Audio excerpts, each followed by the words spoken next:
What's up, everybody? Oh, man. The coolest thing just happened to me. Maybe I'll talk about it later.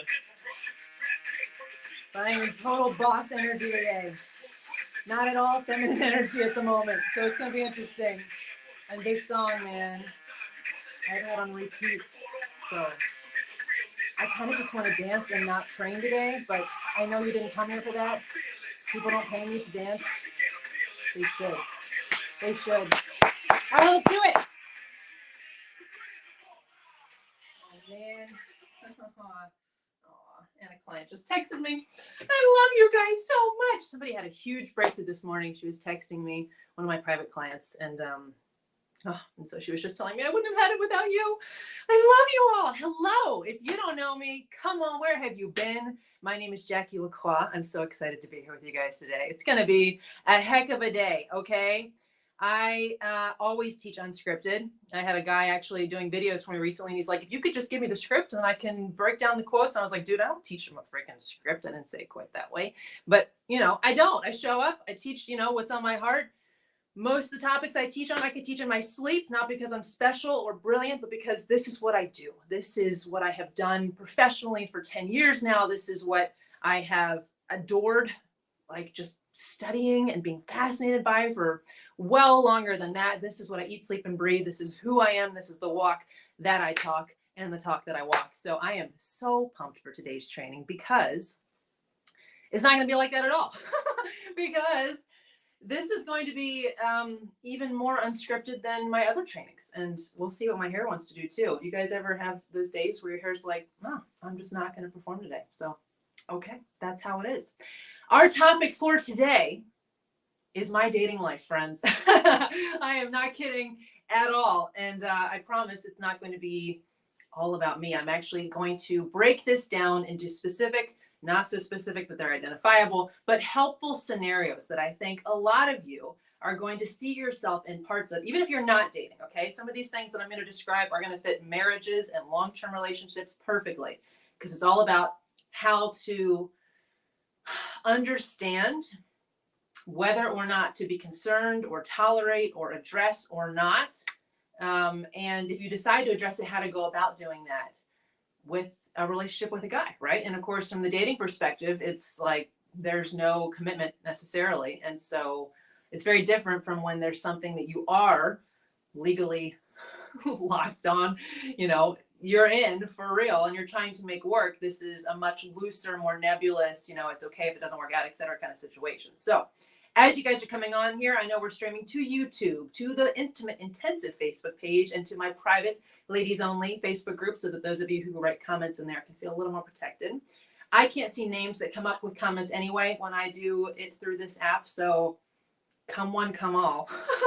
They're all going to be anonymous because I can't see who's who. I'm excited for this. I'll give you a couple disclaimers, okay? One, my intention for this is that it's going to be helpful. And I'm going to pray it, in fact, in a second, which I don't usually do in public trainings. I always do it with private clients and group calls often. But yeah, I'm going to need some help with this one. So my intention is to be helpful. These are not the normal topics that I could speak about in my sleep necessarily. And obviously, we're going to get into some stories rather than just concepts. So that's going to be fun. But along those lines, this is going to be fully anonymous, okay? No one's going to be able to figure out who the heck I'm talking about in any of these scenarios, even my closest friends. The guy himself may be able to pick up on it, but if he's here watching, good morning, good afternoon, whatever it is, gentlemen. The irony of that, but feel free, take notes, contact me if you like. I'm just kidding. You'll know by the end if I want you to or not. Okay, so helpful, anonymous, and respectful, and language disclaimer. Okay, I made myself a note. Disclaimer for language. Look, I'm going to try, okay? If you are a personal, real-life friend of mine, then you know that my friend Eileen is like, Jackie, you're so good at cursing without actually cursing. And I'm like, thank you, but I'm going to try, okay? Sometimes if I'm playing basketball, if I'm like all kinds of fired up, if I start talking smack, which I can talk some serious smack, and it's probably going to happen today as I'm going through some of these scenarios, things come out. But we're on YouTube. I know some of you may have children in the background, or you're at work, or you're in public and you don't have headphones in, or you just might not like it. So I will do my very best. But if there is a training that I've done where I am possibly going to make a little slip up there, you've been warned. Okay, you've been warned. But we're going to have a lot of fun today. So I typically have a sheet on the side. If you guys, as business owners, if this is of interest to you, when I prepare these trainings, I don't script them.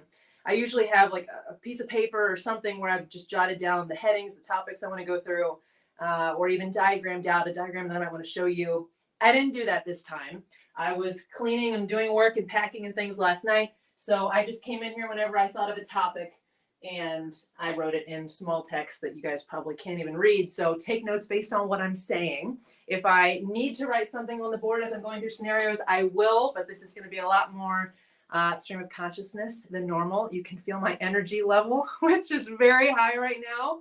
I'm super pumped based on some things that are occurring, which is great because right before then I was actually come down for dating reasons. And I will delicately explain to you why, again, without any identifying details. So are you guys ready for this? Is anybody excited, or is that just me? Because I don't generally, like, my personal life these days is hella freaking private. Okay. It is like, I think I should have said heck out there, but you guys know what I'm saying, right? It's like, I protect this now more than I ever have before. And so I am fierce about not letting guys take pictures of me and put them on their stories or their face, whatever, you know what I mean? I'm like, you know, it's, yeah, it's a thing. So we're going to get into that and the phases that I've been through, the phases that I'm in, but most importantly, I will use myself as the example. You're welcome. Guinea pig here at your disposal, but I am trying to give you scenarios that are helpful for your situations, okay? And when I start talking smack, which I shall, about my own identity stance as I interact with men, I invite you to take that on and borrow it yourself as well, okay? So don't hear that and be like, Jackie thinks she's the ish, right? Yes, I do. This is true. And I'll tell you why and how and in the ways that I don't also. But I want you to say, I can feel the same freaking way. I can say that about myself. I can behave in that way. Okay. So, a couple things this won't be. This will not be man bashing. I see so many accounts where women are relationship coaches and essentially like the entire theme is men are the problem. Like men suck, right? Like that's not my stance. I love men. It took me a while to get there, a long, long, long time ago, but oh my God, I love men. Okay. And not in like a weird way. I just have deep compassion, reverence, respect, admiration for what God designed in men. And so one of our topics today, as you guys see in the title, I'm sure, is divine masculinity, okay, which I'll be talking about more as we go through the summer and spring. But I'll be giving you a little bit of my definitions and understandings. We'll be talking about some dynamics that people often try to throw at dating and relationships involving the concept of divine masculinity, what I think of them. I'm going to blow some of them out of the water and then parse some others that are partially helpful, partially not.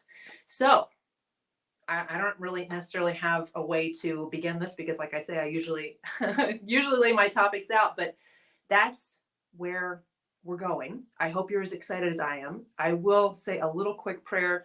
Holy Spirit, please control this training, control my tongue, control what I say. I want to say everything that you want me to say, Lord, and nothing that you don't. So take over and do your thing. In the name of Jesus, amen. Let's do it. I had this girl who I met at a rave, guys. She's the chillest thing. And she wrote me this morning that she's praying for me. Like we'd message back and forth every now and then, but I was like, what the heck? You know, I'm pretty open about my faith. I, in fact, used to work almost exclusively with women who shared my perspectives, and I don't anymore. I work with everybody, but it's just so cool when you're like, oh man, I didn't even bring up faith. And here she's like, she sees that I'm leading with it, not forcing it on anybody, but just being myself. And she's like, I'm praying for you. It's so kind. I love it. I love it. I love it. I love it. Okay. So here's what we're going to do. The only organized way I can think of doing this is going through a semblance of a timeline. And again, I'm going to be cautious because most people don't know anything about who I've dated or not because I'm so extraordinarily private about it. But that can be somewhat identifying. So I'm going to be a little cautious about being, you know, too clear on a particular timeline or a month or a year, etc. Okay. But let's just paint the picture. Okay. Jackie spent about 1.5 years living in the desert not doing much. I'm just other things were happening. Okay. So around fall of 2021, I think, I always mix up my years, but I'm pretty sure I like emerged back into the world. Okay. And if you follow me on Instagram, you may remember that. I think the first video I did, I was sitting at Disney World in Epcot, Paris, obviously, because it's one of my favorite places when I'm not actually in Paris. And like, coming back into the world. And in the same way that I came back to the internet, I came back into dating and to looking for to get to know men again. Let's put it that way. Okay. So that's important because previous to that, I was out of the game, shall we say, for almost a decade. Okay. So many things have changed. Many things have changed.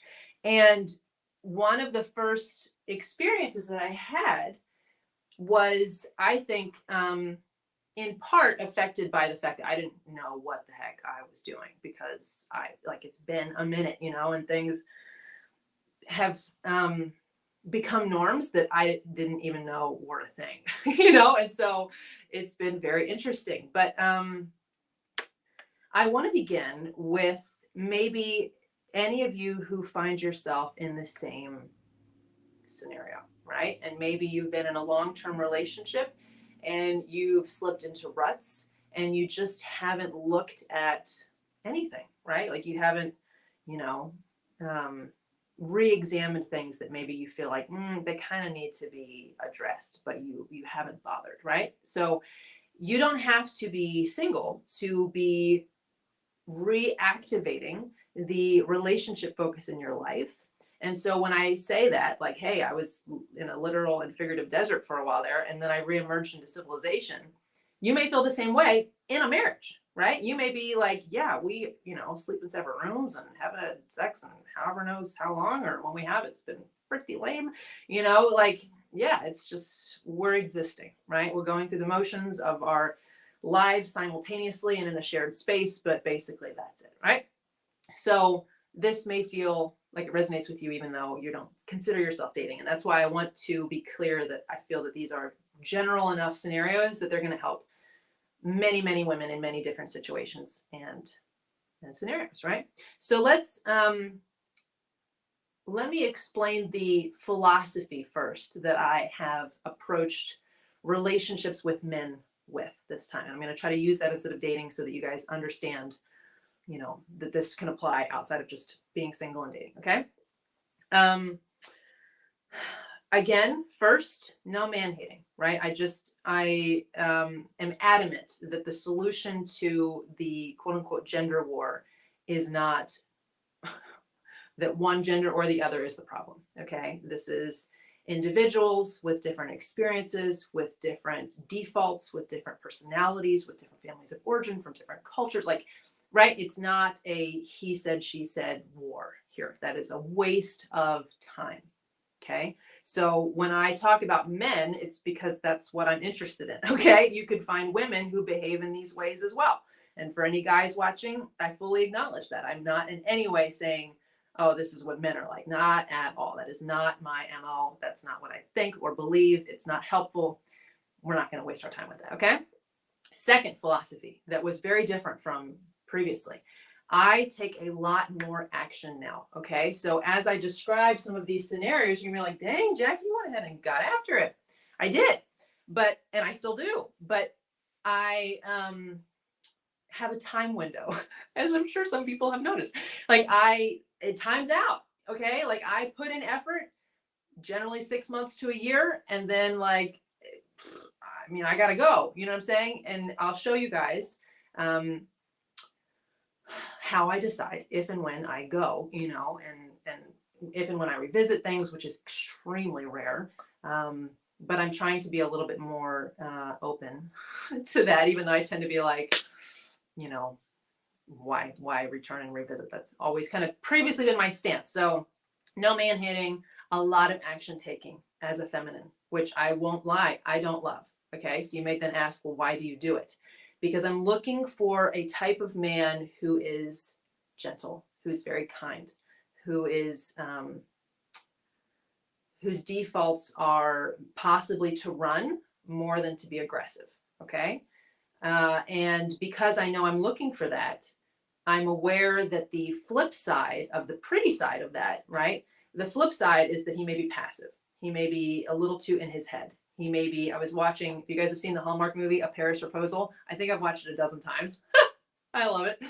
I love it so much. And the best line in that movie is, of course, toward the end, where the older French woman is telling the male star, like, no man ever won over a woman by thinking too much, right? So I'm cognizant that to get, I hate to use that word, but you guys know what I'm saying, to find, attract, be in a relationship with the kind of guy who I want the positive side of, I am going to have to accept the negative side of maybe a more passive, stuck in his head, scared, like intimidated, all that kind of stuff. And it's really annoying, but I'm okay with tolerating it more than I would possibly prefer to, because I want the beautiful side of that. Okay. So those of you who are in marriages, and I often hear this when I'm talking with women, he may be more passive, right? And so when I'm asking clients questions, I'm asking about his behavior, I'm asking about his family of origin, I'm asking about his upbringing, right? His personality. And I'm painting the picture, usually pretty accurately, of a man who has defaults to respond in one way or another. I was just talking to a client on our coaching call just now, right? Trying to suss out what will her husband's reaction to something be based on all of these factors. And therefore, what stance does she need to be in to try to initiate some kind of change, right? So that's what I'm looking for. Therefore, you're going to see a lot of action. But I also, right, part of this process, part of any relationship is knowing yourself well. I have a lot of flaws, ladies. I have quite a few, as I'm sure people can tell you, like I just do. One of them is I'm not tremendously patient. Sorry. I just like, it times out. You know what I'm saying? Like, come on. I am an action-oriented individual in many ways, not always. I have learned to become that way, which maybe is one of the reasons I'm so impatient with it, because I know that you can develop the skill of making decisions, taking action, feeling the fear and doing it anyway, and just going for it. And the reason I've developed that is because I want to live without regrets. Okay? You guys may, if you follow me for a while, have heard me say this now several times. This definition of success I came up with on the spur of the moment to answer the question from my French teacher. What is your definition of success? I want joy in the morning. I want peace at night. And then one of my mentors posted something on Facebook, and I replied with a longer version: joy in the morning, peace at night, and self-respect all day long. Whew, I just like saying that. Can we say that again? I want joy in the morning, I want peace at night, and I want self-respect all day long. And it was crazy how many people liked my little comment. It's just like, oh, people who don't even know me. It just resonates, right? It resonates. So I take action because I don't want regrets. I would much rather have oh wells than what ifs. It's like, what ifs? Can we just pause on that for a second? What ifs suck. Have you guys ever lived in a what if where you're like, oh, it's just like this pit in your stomach of, if I had only done the thing, if I had only tried the freaking thing, if I had only gone for it instead of like staying and protecting my ego and not done the thing I wanted to do, not followed through, not followed up, not showed up, right? I hate that feeling. And I used to have it like quite a bit, right? I don't want it anymore. So I take action to avoid that of what if. The other side of that is that you're going to have some oh wells, right? And I cope with oh wells. I wasn't thinking we'd get into this, but it's probably helpful to you guys. Yes, this is like rejection coping, rejection, quote unquote. I cope with oh wells because my identity has gotten very, very, very, very firm and very, very, very, very stable. Okay. So if and when you hear me talking some smack and talking like I am, like, dude, come on. It's actually, it's some bravado because I'm having fun, but it's on a foundation of what every single woman and man can believe about themselves, which is this unshakable, unconditionally loved, unconditionally worthy, unconditionally deserving. This doesn't mean you are unconditionally entitled, right? This is not about arrogance or therefore blah, blah, blah, getting into that space. No, it just means you can handle anything. And if somebody doesn't actually want to be with you or acts like they don't want to be with you, which is super sad because if they're that out of alignment with their desires, but whatever, we'll get to that. You're good. You're good. And I know that one of the things that has probably shaken some of the guys who I've spent time with over the last, year and a half, almost 2 years, but not quite, right? Is that I'm good. I land on my feet fast and solid. And it probably feels to them like, oh wow, she never actually cared. When in fact I cared deeply and probably spent time crying over it. But like my identity is so firm because I've lived through enough that like ain't nobody gonna take that from me anymore, like ever. Way back when I was little or something and insecure and in school and oh my gosh, where do people think? Not these days. And it's so cool to watch so many of my childhood friends and schoolmates come back and like they follow me and cheer me on now. And I was like, oh my God, I thought you were so cool back then and I was such a nerd. But now you're like following me and we're friends. Anyway, so my security, my identity is rock solid. And that allows me to take action so that I don't have regrets and what ifs. I do get oh wells, but I can land on my feet and so can you because I know who I am. Right? And I'm not even like, I'm not delusional. I know that my appearance, my type, the full package that I come with is not for every guy, like not by a long shot. And I tend to lead with it so that it can be known. I'm not here to sneak anything on anybody, right? So there's plenty of people who are just not going to be interested instantly. And I'm fine with that too, because I know who I am.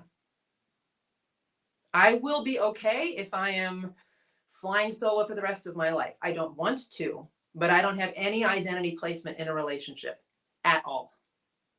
Oh, I wish you could feel like the certainty in my body and my soul and my spirit as I say that. I hope it conveys because believe me, 150%, I'm good. However, I want it, right? And even for those of you who may be in marriages, like you may want to keep that marriage. Yes, I highly suggest it. If you can, do it, right? So as long as your identity isn't based in it, then you can really work, right? Because then you can operate from a position of power and not fear. You're not having a fear of loss. You're making decisions that make sense, that are wise from a place of power. Okay? But being empowered doesn't mean not having the desire, right? I see this a lot in the rooms I hang out with where there are a lot of single women and they're like, I don't want a man anyway. I don't need and fine. If you really truly don't, that's cool. But generally, after a glass of wine or, a few hours of in-depth coaching from whoever we're being mentored by, they're in tears and they confess that what they most want more than anything is a man to go through their lives with, or maybe children or both. So there's usually a softer side behind women who, from a defense rather than an actual desire, claim they want to be alone when they really don't. Okay, and I'll be speaking in Paris on this in, I don't know, a week and a half. And it's going to be interesting, okay? Because there's a lot of women who feel that they're strong and empowered when they reject men. And I get it. I actually used to do that way back in the day. I was very into academia. I was like, are you joking? Educated, intelligent. You think I'm going to fall for this? Hell no. Whoops, there we go. Heck no, right? There's no way. But when I healed concerns around being unconditionally loved, unconditionally wanted, all of that identity stuff. And it was like, well, actually, I can be bad A over here and I can want a man and be paired with one beautifully over here too. It's not an either or, but your identity must be grounded, especially if you are going to intentionally select the kind of man you're going to be with rather than just being swooped up in somebody who, kind of takes you over in a whirlwind and you're not quite sure what you're getting yourself into, but it feels really good to be pursued. So you just go along with it. Right? I hear lots of stories of women where that happens. I want you guys in the power seat, but I want your hearts open. Okay? So you're going to see all of those themes resonate through here. But to return to what I began with, one of my quirks, shall we say, is that I'm not the most patient person in the world. So you'll also see as a topic that we'll get to time boundaries and when I'm done, which is a tougher conversation for the married ladies because I do believe in the ideal and the reality, just, living it out as an ideal of covenant, right? That you just don't give up, right? As long as both people are willing to work it out, you can usually, right? But for the dating ladies, the turnover can be quicker. And yet I don't want you to be in the pretend empowered stance of over picky, Okay, let's just call it what it is. Where you're blaming him and it's out of defensiveness or impossible standards. I see that too, where women are just like, don't tolerate anything. And that's not my belief either. I think if you're going to go through a relationship successfully, you're going to need compassion and grace. You may as well start practicing it now. And part of it is to see if that is sufficient to be able to be in a healthy relationship with him, or if it's not. And like, if it's not possible, then good thing you found out now. But a lot of women with very, very, very high dating turnover, I find have, let's just get into this too, shall we? Are overly hard on men. And I posted this on Instagram a little bit ago, and I probably will do a podcast on it. But how many of you have ever policed a man or tried to? It's miserable, right? You're going to set yourself up for misery and insanity, for starters. But if you're dating, I find that when women do that, I watch them attract two different types of men, okay? If you're overly demanding, you have these unbelievable expectations, which sure are like biblical and stuff, but you know, good luck. Jesus is coming. You know what I'm saying? Like, compassion and grace is also part of the gospel. So they either attract a man who wants a mommy, okay, who's grown up with and been imprinted, we're going to talk about imprinting, with a feminine dynamic where she is demanding, bossy, pushy, maybe not overtly bossy and pushy, but there's these unspoken or perhaps spoken expectations of close to perfection, and punishment if he doesn't live up to them. And you may say every man wants to run from that. And yes, they usually don't enjoy it. But there are some who have not done a bunch of personal growth who are still comfortable in that dynamic. Okay? So you'll often see a guy who comes out of he might like worship his mom. He might just adore his mother. And she's so matriarchal that she like trained him to be bossed around by a woman. There's a word that starts with a P that also describes this. I'm not going to use it here on YouTube. Okay? But like just controlled. And I'm not even saying he's actually getting any. I'm just saying there's a word, okay? Which makes the word very ironic in my opinion. So he may have grown up in that dynamic and then possibly, at least for a phase, either stayed in a lot of long-term relationships, which never worked out, or avoided committed relationships because he either still, you know, informally wed to his own mother, or doesn't want that dynamic again. But unless he does the healing, he'll find a woman who does the same thing to him, right? And so women who are thinking that they're holding a high standard are often finding themselves with men who have a dysfunctional relationship with a mother figure, who are used to the dynamic of not being good enough for a woman, and yet being in that cycle of failing and then begging to come back to her good graces, and failing and begging to come back to her. And it's miserable. It's miserable for him. It's miserable for you. It's one of the reasons I recommend not doing this. And I'll tell you what to do instead in a minute. The other type that I find women who are too demanding and picky with men find. So you have the P word, if you will, excuse me, and you have narcissists often, right? Now you may say, how the heck does that work? Because narcissists frequently love a challenge, right? They love the idea that they are better than the rest of humanity. They're actually usually very insecure internally, but they have this grandiose image that they want to present where it's like, I am, you know, the great gift to humanity, right? And so a woman who holds this high standard, and let's be real, ladies, she's often gorgeous, she's often, you know, successful in her own ways, becomes this challenge for him to try to take down, basically, to like make it look like he's going to live up to that, but he's never quite living up to it, but he's making promises, he's not keeping them, etc. And he essentially erodes her being in her power and what she considers high standards. Okay. So I don't do this. I don't play. Okay. But I watch this dynamic a lot. And especially with Christian women who are very well intentioned and want a man who's, you know, like high quality, etc., upstanding and meets her quote unquote standards, but they find themselves stuck in these dynamics that suck. Okay. So let's do something different, shall we? Now, I don't do that. Okay. I don't come from a perspective these days that men are the problem and I'm scared of their behavior failing me, and therefore I must demand too much, constantly police them, and then eternally be disappointed. How many of you does that resonate for? Demand too much, eternally police them, and then be disappointed. I feel like that describes many marriages, right? And so what does she do? She gets mad. She reserves sex. She gains weight. Then he's more upset. Like the distance just begins to happen. And it often begins. Now, look, I'm not saying don't have expectations and desires, etc. But there's a beautiful divine feminine way of doing this. And I'm kind of going to touch on it today a little bit. It's going to be much more discussed this spring when we get into divine femininity and feminine mastery. But there is a way to call a man up into his best that is so compelling that he wants to do it because he wants to deserve you, versus a finger shaking of, you better deserve me. I hope you know what you have. Like, it's just freaking annoying. I don't even want to be around that, you know? So there is a way to do it. We're not going to get into that a ton today, but we may touch on it here and there as I describe what to look for and the ways to respond. Okay? So all of that as prologue, as Shakespeare would say, I think. I hope. It's been a while with my literary arts degree. So I think this is the first list I wrote of my notes, okay? So I know it doesn't make sense, but I started over here. Let's talk about prayer. And I know you think about what I thought you were going to talk about your dating life. My dating life has a lot of prayer in it, okay? Like a lot.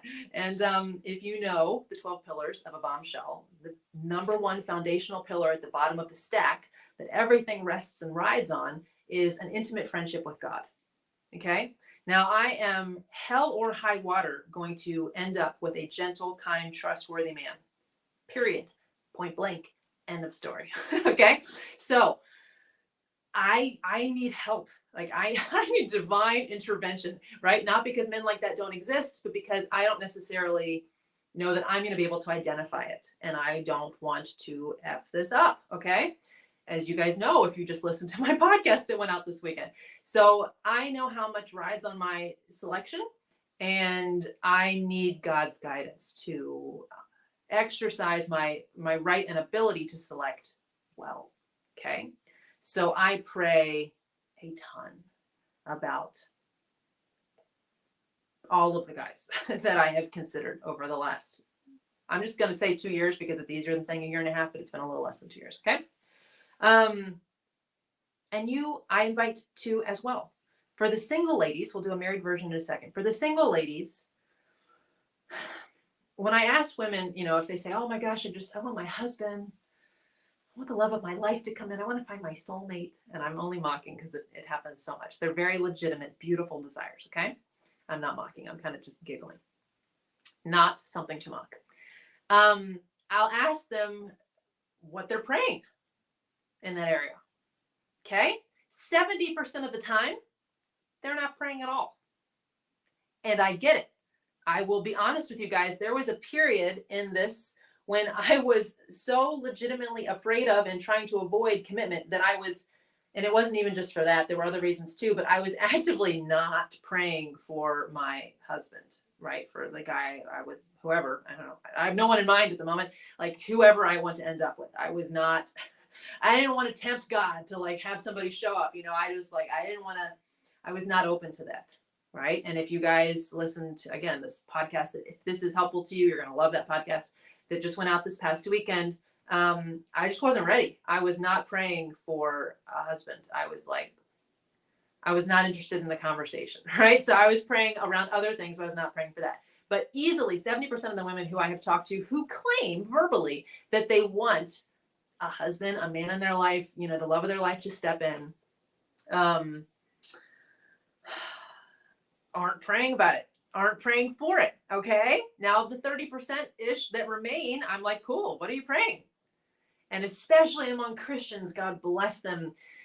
I'll hear, I'm just praying that God would prepare the heart of my future husband and have him wait for me, right? Wait can mean many things. We're not going to go down that whole conversation today. But the whole prepare his heart thing. And I'm like, do you want him? Or not, right? Because God can prepare a man's heart on the other side of the globe and keep him in preparation for another decade. Do you want this to happen anytime soon, or that's not necessary? And she's like, yeah, I want it like yesterday. Then change your prayers. Change your prayers. Okay. Now for married women, it's more delicate, okay? Because I believe in trying to save something. I really do. I'm not one of these women who's like, divorce him. You're bored. It's time for something new. Like it's something sacred. And while the verse is God hates divorce but allows it, right? It's longer than that, but essentially, and that's basically. I mean, I take God's stance. Like it sometimes has to happen. It is not to be celebrated. It's not a personal development move. Okay. So in my mind, your prayers should look like, Lord, I don't know what to do. And it's some of the prayers you'll have for your marriage are not make or break, leave or stay prayers. They're just simply, I need something to adjust, even if it's just I need to feel more open to him. He's doing great. He's wonderful. A lot of women in intimacy will share that with me. Like, I know I'm the block. I know he's not the block. I don't know what to do. And I'm like, pray. For real. Ask for resources to be given to you, for people to walk into your life to speak truth, for breakthroughs, for ahas, for blocks, etc. Like, my point is actively pray for what you actually want. Okay? And I have a couple absolutely hilarious stories about how I have done that and failed as this in these last couple of years. Okay? So with that, shall we begin with what's actually happened? I don't think I've ever had this many viewers on a live training, and I didn't give you almost any heads up. So hi everybody! I cannot wait to hear, or maybe I don't know. I don't know who's here. So I'm gonna keep it very, very nice. Okay, very, very nice and tidy. So I entered civilization in the vast, terrifying world of modern Instagram-based dating. In fall of 2021, poor little old me. I knew how to look good, but I didn't know what the heck was going on. But I knew I was ready to reopen this area of my heart with no great speed or haste toward a relationship, but just to start investigating, like, okay, let's go, 2.0. It's time, and with trepidation, but also with excitement. Like, and because I didn't have, oh my gosh, I want a commitment tomorrow on my mind, it was fun. And I will also say, just so this is helpful for you guys, I have not done online dating ever. I'm hoping I never have to. No offense to everyone who's met the love of their life online. Okay. I've heard it's wonderful. It's great, etc. I think it's fabulous. Good for you. My cutoff is 36. If I'm not in a relationship by 36 years old, online I shall go, wreaking havoc with hearts along the way. But I don't want to. And I guess I'll share with you now. I'm not sure it'll come up again later why I avoid that. Part of it is knowing what I want, right? So along with the prayer conversation, a lot of women who I talk to, I'm like, well, what do you want? And I was actually joking with an old girlfriend who I've known for a long, long time the other day. She's finally found her man. He's so nice to her. I've met him. I approve. Signs of sincere sweetness and no psychopathy. Check. And we were joking about this list that she used to have of what she wanted, right? But I hear women who will tell me what they want, and they know the hair color, they know the shoe size, they know the height. And I don't know if there's some manifestation thing out there that women are believing where it's like, be specific, but like, the heck, you know what I'm saying? Come on. Okay. For one thing, do your manifestation thing. Okay. I don't get a ton into that. I believe in speaking out what you want. The word says that we create with our words. God created with his words. So I definitely believe in speaking life and speaking truth and speaking what you want rather than sitting there verbalizing woe is me stories and BS about yourself. I may or may not get a little more into detail on that later. But manifestations, it's like, does it work? I don't know. I mean, I try to live into the identity of the woman I want to be. If that's a manifestation tactic, great. To me, all of this is in alignment with assignment. Like, who is God asking me to be? How can I show up as that to bring it into reality? To me, that's faith, right? Like, all of this to me is more Bible than it is BS manifestation stuff. I don't, right? So on the topic of manifesting a man or manifesting a lady or manifesting someone back, I will just let you guys know, I'm operating at a level that is higher than manifestation, and I invite you to do the same. Okay. I'm operating at like Jesus Christ level, not me personally, but like that's the level of spirituality where I want to hang out. Lord of Lords, master of the universe. I don't need no freaking manifestation. I'll just go to the boss. You know what I'm saying? So when I watch people manifest, it's like, why would you not just pray? I mean, for real, why would you not just pray? Like, if somebody wants access to me and they think they're going to manifest me, you're going to be wasting a ton of your time, a crap ton of your time. Okay. Because, you got to go to my dad. Okay. If you want me, you have to talk to him about how to get me, for real. And you have to have the courage, which is one of the reasons you have to, because I need a dude with courage. Okay. Physically embodied courage. Won't use the term. I'll try not to. Like, the visual is like, what is that? It's going to keep you alone in your little space with the lights low. Drink, like, don't waste your time. You know what I mean? Pray, ask for an action plan, ask for clarity, ask for conviction, ask for courage, ask for wisdom, ask for confidence, ask for what you need. But ladies, I invite you to operate at the level above manifestation, right? Manifestation is trying to like orchestrate the universe. Why would you not just go to the throne of the person who actually orchestrates the universe and ask? Okay. Now, back one step. I was about to go on to the next, but back one step. Why I don't online date. Okay. Yet, if I have to, I have to. I have, over the last 2 years, had long drawn out conversations with some of the sweetest, loveliest men. Not through an online dating site, but just Instagram or wherever we find each other. And a few of them I've met in person, and it's like, oh no. Oh no. You know what I mean? Like, we built this beautiful, sharing of feelings and stories and hopes and dreams and, such a great vibe. But then it's like, you're not going to touch me. I'm sorry. We're going to be friends. Okay. And I'm sorry to be harsh, but you do, in addition to praying for what you want rather than wasting your time manifesting it, getting clear on what you want and not having an endless list of shoe sizes and hair colors and, geographical locations or whatever other arbitrary constraints you want to put on God. You do need to know some non-negotiables, right? And I have very few, which is what I suggest you have rather than a list of attributes and adjectives. Have a few non-negotiables that are primarily character-based, a few preference-based, right? So we'll get into character later. I don't know how long we're going to go today, guys. I mean, we may be here for 3 hours. Can you hang? Because I can hang.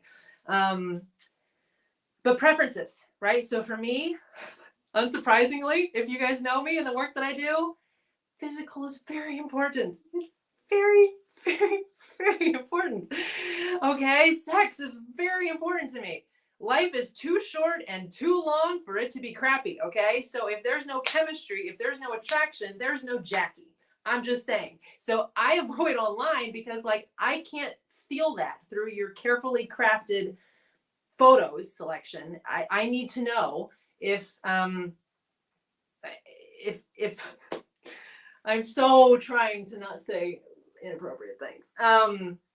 Like, I want to be able to see you face to face and not have to take, anyway, my point is, I was just joking with a girlfriend a while ago, and I was thinking about sharing it, but I think it's a step too far. If you want someone where you can have physical intimacy face to face, okay, for life, then you need to make sure that there's attraction and you're not like keeping your eyes closed or checking out in other ways. Very important to me. So the online dynamic can be tricky because it can be a while before you feel that, and then you've built an emotional bond, and you've got this guy who's now crazy about you, and he knows details, and he's trying to show up and meet you, and no, you know what I mean? So I like to meet people in person. I like to actually like have my first run-in or acquaintance or discover that they exist, ideally through in person, and I can immediately sense, is that something where this is going to be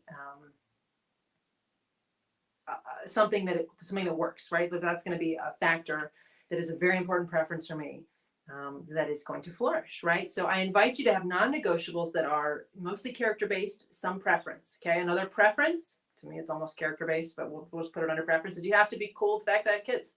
If that's a problem, then that's a problem. If that's a deal breaker, then that's a deal breaker. Enjoy your life, bye. Another one, I want to be married, period. I love the idea of being with someone who's European. Love it. I'll get to other things like that, lesser preferences in a minute. But partnership is a thing over there. Partnership is not a thing right here. Okay. It is wifey. Okay. And before I have any more kids, it is wifey. We go in order of the nursery rhyme. First comes love, then comes marriage, then comes the baby with the baby carriage. Okay. So there are certain non-negotiables for me. There's not a ton more.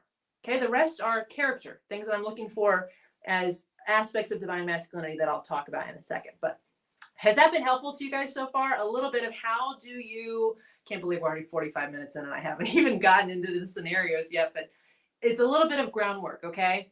Pray instead of manifest. Yes, know what you want, but it's not a laundry list of like, you know, some kind of sim create your own man thing. It's limited non-negotiables that you then throw up into the air and say, Lord, take it and find me this man, right? Like these are the things that I can't bend on. These are the things that I would love, but these are the non-negotiables.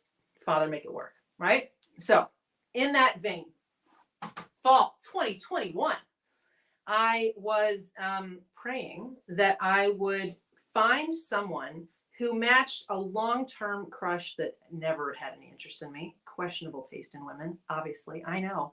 But anyway, I was praying that God would bring me someone who elicited that degree of feelings in me, okay, who I really fell in love with, and who matched certain aspects of that ideal that I loved, but was like a thing existed. And almost, I used to think it would be a cleaner energy. Now I'm seeing things more clearly. I'm not even sure that that's what happened, but whatever. That's what I was praying for, right? And so in that era, I met someone in person who I instantly felt a connection with. I think it was mutual. It was a little bit shy, a little bit awkward. It was like my perfect blend. I love it when they're a little bit shy and a little bit awkward because it suggests to me nice rather than aggressor. Anyway, what details do I need to share with you guys for this to be helpful? I started taking a lot of action, okay? We didn't live in the same area, so I started investing a lot of my time, effort, money into seeing if this could be a thing. Now, this is critical because I think one of the misconceptions about people who put forth a great deal of effort or people who are on the receiving end of receiving a great deal of effort, because I've been in that position as well, is, oh my gosh, this person wants to lock it down like instantly, right? Oh my gosh, they're coming on really strong. And I don't know, maybe sometimes they are, but that's not how I roll. I want to, it's kind of like speed up to go slow.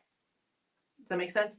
I want to see that enough foundations are there that I can bother to then invest more of my time at potentially a much slower pace, right? Because like, I would love to have more children, but I already have 2 and they're perfect. So if I don't have any more, I'm fine. I'll adopt or not, right? Like I'm in no rush.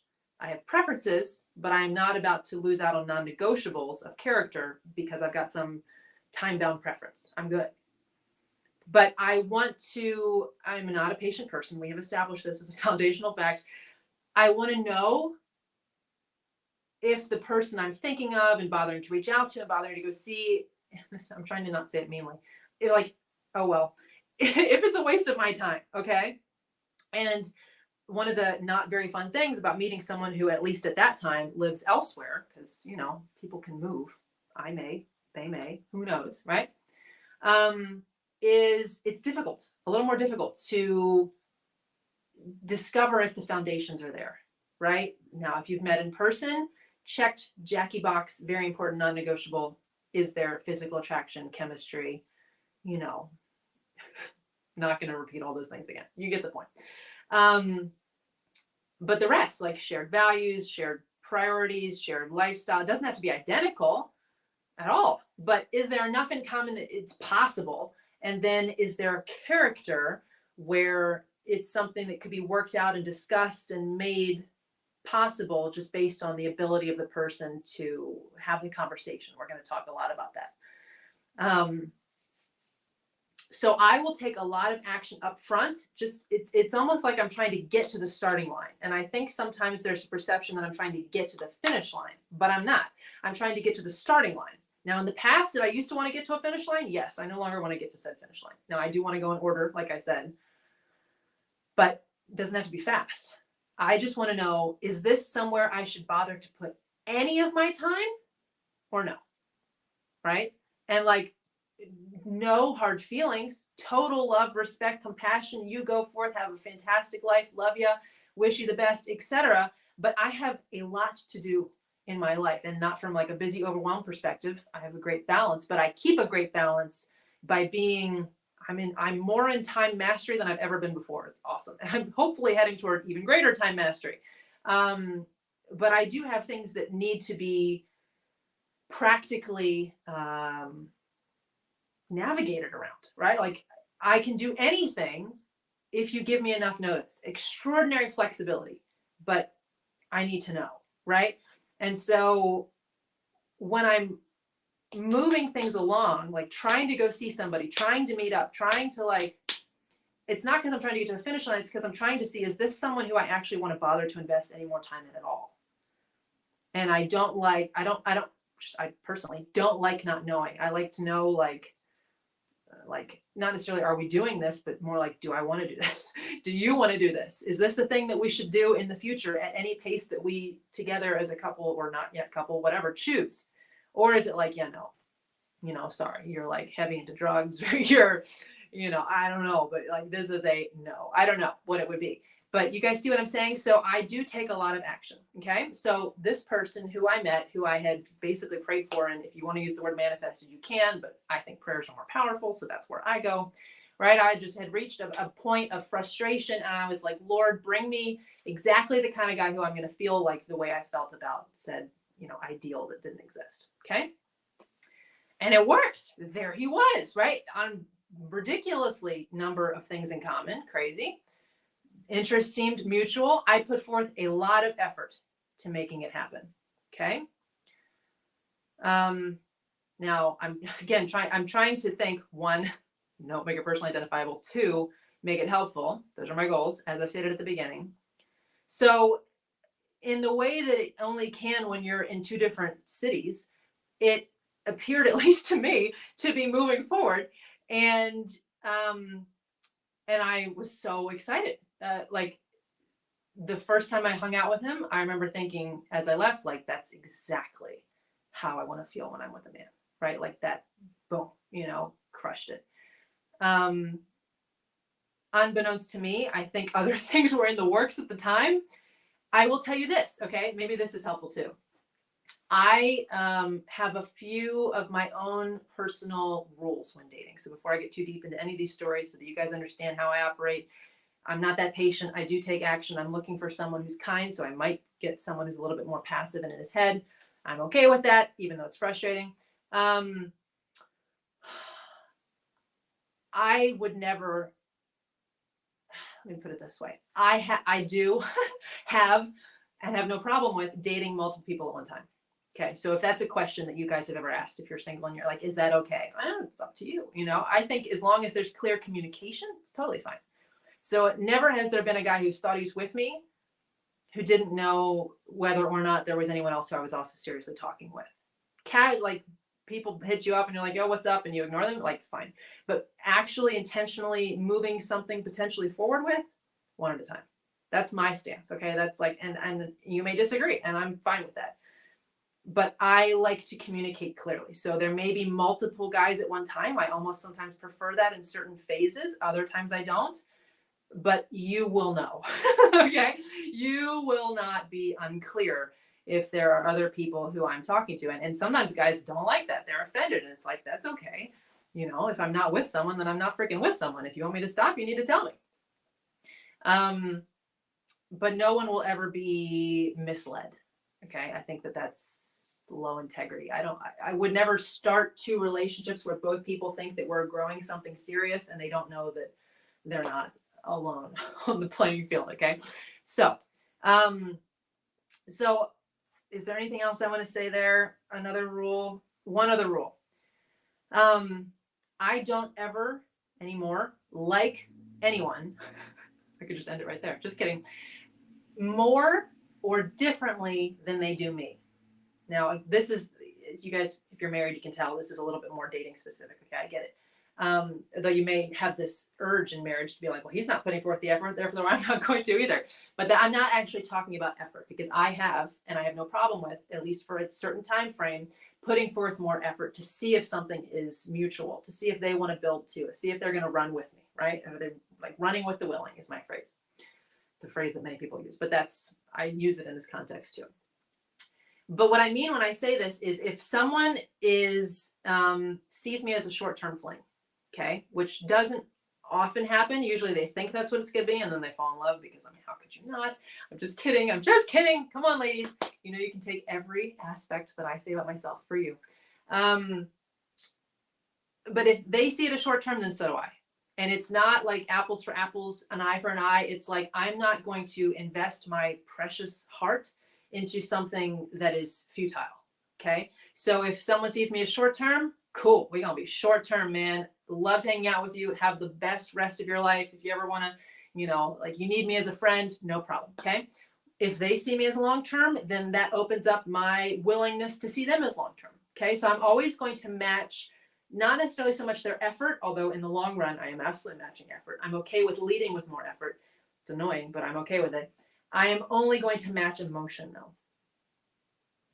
If you don't like me, fine. That's fine. I would say check your vision, check your brain, you know, whatever. I'm just kidding. But like, cool.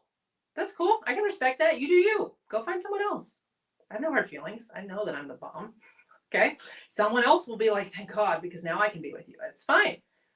I am not going to sit there and pine though. Now there's a couple situations where I'm willing to revisit something if it seems still like there's a possibility, and if I still have emotions and I'm not quite sure, but I still very much protect my heart. Okay. So those are the 2 rules. I am very open if I would not see someone seriously, multiple people seriously at the same time. But if I'm talking with other people, you'll know. Okay. Like if we're starting to progress, then I'll let you know about anybody else, and we'll have the conversations about, is that okay? Or are you, or should we stop? Like, et cetera. Right. I think that's high integrity. If we're just all casually dating, then there can be, who knows how many at one time, but clearness, not clandestine sneakiness. I don't like that. And I will match your emotion for me. If you're madly in love with me, I'll investigate if that's something I'm interested in as well. If you're not, cool. All the best. Okay. So I prayed for this. It seemed to be working. I don't know when something else came in, to the picture, but most important for the first phase of this scenario, and this is probably the biggest one that I'll focus on today. There's the most lessons in this one, and then the others kind of play on it a little bit and are their own in other ways, but we'll see. We're at an hour. We'll see how long I can go. My voice can go. I was in a logistical time of great fear. Okay. Like the last time I saw this person was one of the scariest days of my life. I'd gotten off certain phone calls. I was just like petrified, in full body shutdown, basically, even though you can't always tell because you just can't, right? Is she just not interested, or is she reserved, or whatever? Like that's where I was at. Right. And that happened to be, I think, maybe I'm wrong, but as far as I perceived, like the day of a, like, let's make this more of a thing offer. Right. And I was in terror shutdown. It is what it is, right? It is what it is. That the lesson in that is that life is going to happen. Okay. So I think for the single women and to the married women possibly as well, one of the probably biggest questions that you have if you're here is this the right person or not? Right? I mean, how many of you are here because in some level you've got that question, or if you don't have someone in mind yet, as I head towards someone, how will I know if this is the right person? And one of the trickiest things, and where I do a lot of my work as a coach, is helping women figure out, when is it just like life, and that was logistics, and that was a reaction because of external contexts, or when is that like that's a character sign and you wanna be careful, right? So in this context, from a timing and context perspective, I was out. I was not able to receive anything. I was like a wall, I was thinking like, I can't do this to, I just can't, I can't. Right. And was that true? No, actually, I later figured out it would have been fine. But at that time, that's all I knew. And I was making the best decisions I could with the information that I had and with the ability to process that I was at. I think it was a little after that that I had a breakthrough around fear, and I released fear to a level that I didn't realize I could. It was like a spiritual thing, and I think I either prayed for it or declared it. I don't remember, but if I figure it out, I'll let you guys know. But the point is, at that time, I was still afraid of a lot of things. Okay, and I was coming back into civilization. I was traveling by myself. I was putting myself out there in ways that I didn't have to, but that I knew would grow me. And how many of you know when you do things that aren't required, you feel even more timid because there's a little bit of like guilt or like worry or like, is this even for me? And like, I don't know, I should just stay, all that stuff, right? So I was putting myself out there in business, and I was taking action in romance to see if this would be a thing, right? Because I'm happy to make all kinds of sacrifices and changes, but not if it's not worth my time, right? So it was investigating, is this worth my time? Am I interested? Is he interested? Is this someone I can trust and count on and that I would want to investigate building something with at whatever pace that would go? And as far as I could tell, it was mutual and we were heading towards something, right? Now, the last time I also saw this person, you guys may have seen this on my Instagram post about this training, I saw hair that did not look like mine. And at the time I was like, cleaner, whatever. Sorry, I don't mean to be mean. Anyway, it was just, I noticed it, right? And I almost didn't even process it, but I remember noticing it. And then later on, it was like, oh, I don't know what the dynamics were. I thought that this was intentional and progressing, but apparently maybe someone else was under the same impression herself. And neither of us were, at least I wasn't informed, right? I like to be informed. I like to be able to make informed decisions, but it doesn't really matter because at that point I wasn't shut down. Okay. Now, what happens next, right? So two things that have come up here for you guys to consider or see in your own stories, your own experiences. Some quote unquote other girl, okay, and life context and timing. Because I hear these used as examples of whether you should go or whether you should stay all the time. And obviously, again, this is more, dating stuff, right? If there's anyway, we're not going to go down that married line. So stay or go. Stay or go. Now, here's what most people do. They make a decision on that at that moment, right? Oh, I got scared and I ran and now I don't know what to do. Or, oh, it seems like he's interested in somebody else, so it's over and there's no point and, oh well. I encourage you, and I encourage my clients, to not make decisions on those things, okay? So I was in shutdown, and I'm sorry, guys, I'm freezing, so I'm going to turn on my heater real quick, okay? I was in shutdown and pointed at my toes. But I have done a lot of personal growth work. Sorry for shaking my screen. And I recognized that that's what I did. And so as soon as I could, I think it was the next day or the day after that or so, I texted and was like, look, I'm so sorry. I was just out of my normal everything. You know what I mean? It was just not a good night. It had nothing to do with you. He was super nice. I can't quite recall. This was a while ago, but I think he wrote back like, no big deal. Totally understand. No worries, etc. Right? So I thought like, okay, cool. Thank God. I had the courage to apologize and bring up the situation. He had the heart to respond and say no problem and be in that conversation with me, which is something we're going to look at in a minute. And then because I was still in the area, I invited him to an event that I had. So that was me taking action. I mean, I kind of took the initial action to make the whole thing possible. We'll get to that in a second. But also taking responsibility, right? Like it wasn't like I'd done something wrong, but I had thrown things off because of external life circumstances and my best attempt to cope with them. And it affected this situation, right? And so you'll have those moments, even in a relationship that's committed, where it's like, so this thing kind of happened and I know I wasn't in the best space. Do I run and hide and pretend it didn't happen? Which I know probably many of you have experienced with men, because guys are really good at doing this. Like there's so much shame, there's so much I don't say that they just don't say anything, or do you have the courage to not only say, hey, that wasn't the best situation, but to take some personal responsibility for it, not be like, but you were blah, blah, blah, blah, blah. No, I'm sorry. I was not on my A game, and my bad, right? Because that's where the women who are like, well, it was the guy's fault. He should have led me better. Like, dude, And were there misunderstandings that night that were potentially deeply problematic? Yeah. But I'll get to that in a second too. But the point is, women make often, and guys too, but you guys know this is for women, even if there are gentlemen here.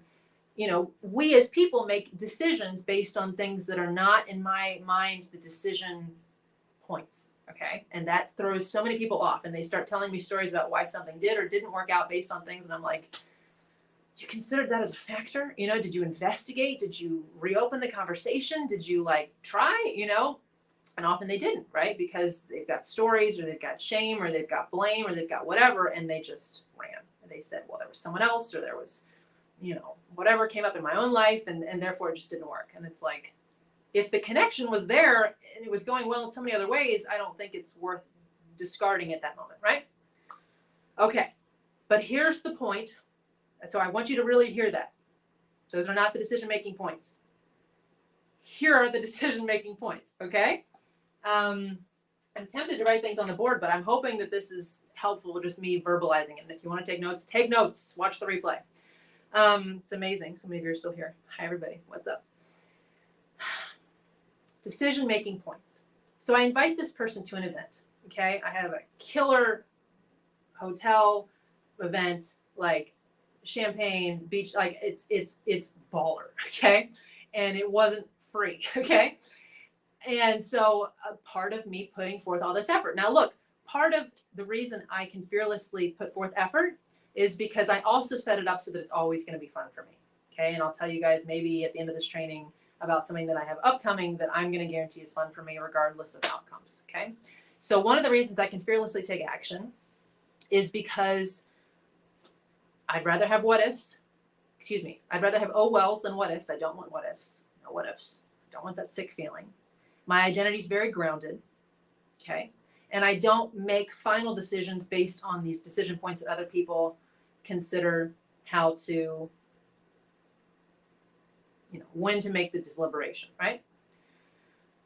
However, there are points where it's like we've reached the point where this is a decision-making point, right? So I have this baller setup. I invite this guy as kind of like a, an olive branch in a way, but also to try to end on a better note, or not even end, but just to have a better experience than the one that I just messed up, basically.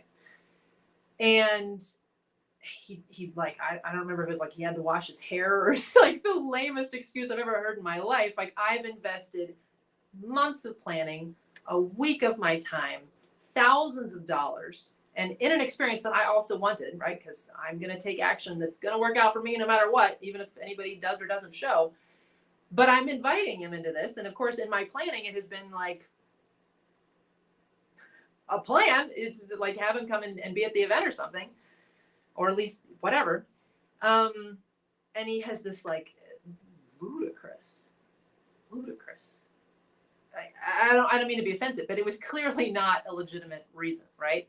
And so I was like, wow, okay, I either really hurt him, and this is him not whatever, either being interested or wanting to see each other physically and reconnect yet, or I don't know what the hell this is. Excuse my language, whoops. But it's not, it doesn't make any sense to me, okay? And I was like crushed, but whatever. I don't think I drank the champagne. I think I brought it home. But I ate the cake myself and partied with my friends and had a great time. And I don't remember when I then followed up again. I don't remember. But it's several more intervals over the next few months and through different, platforms. I reached out to him, sometimes got a response, sometimes didn't. But the disappearing act seemed particularly rapid. I understood it based on the way I had engaged, which was not ideal the last time we saw each other, but I didn't understand it based on how much I had tried to apologize, right? Because these are the decision-making points, okay? I kind of want to write them down, but I'll just list them out. Is the person willing to take personal responsibility and apologize?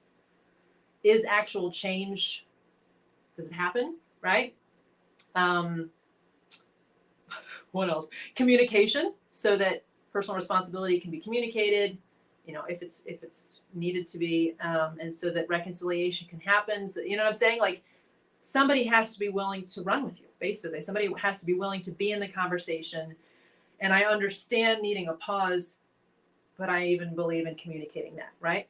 And one of the things I communicated on the last time I saw this person is like, look, I've got things I need to deal with that I can't control. Like, they're outside of my control. I don't want to have to do them, but I have to.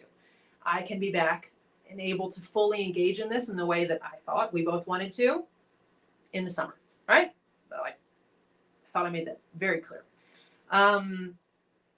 And so over the next few months, I kind of reached out, didn't get much back. And then finally in summer, like, sure enough, logistics had shifted and I was ready to be fully engaged with this, like involved and openly and all of the things.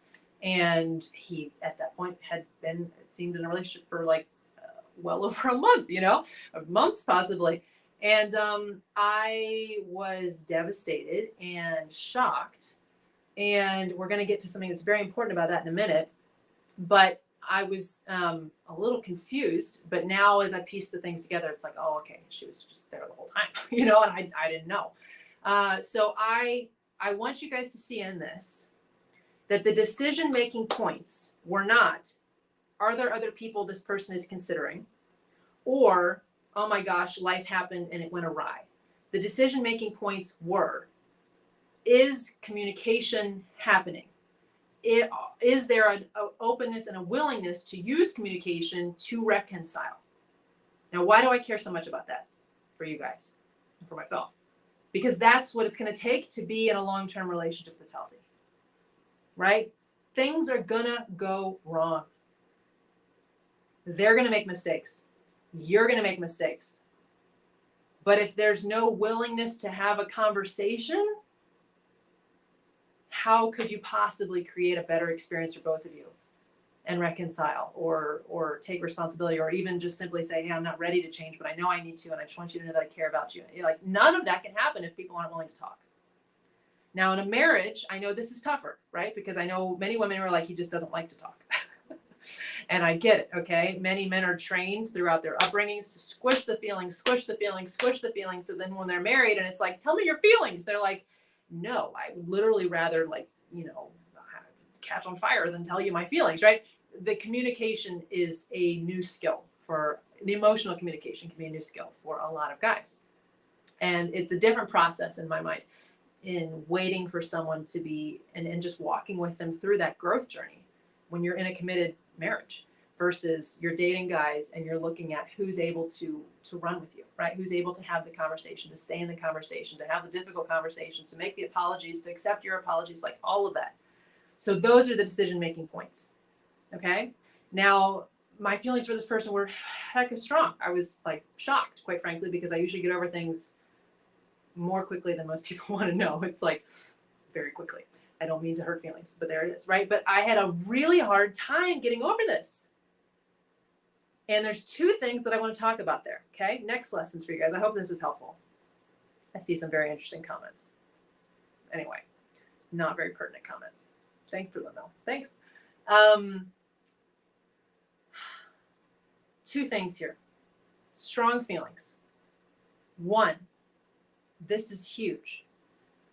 It became obvious after I reached out, as I said I would, in the summertime, ready to go, that beyond just simply communicating, hey, I'm with someone else, there appeared to be a desire, at least it was like a stew, like a whole bunch of things mixed in there, but in there appeared to be a willingness to hurt my feelings.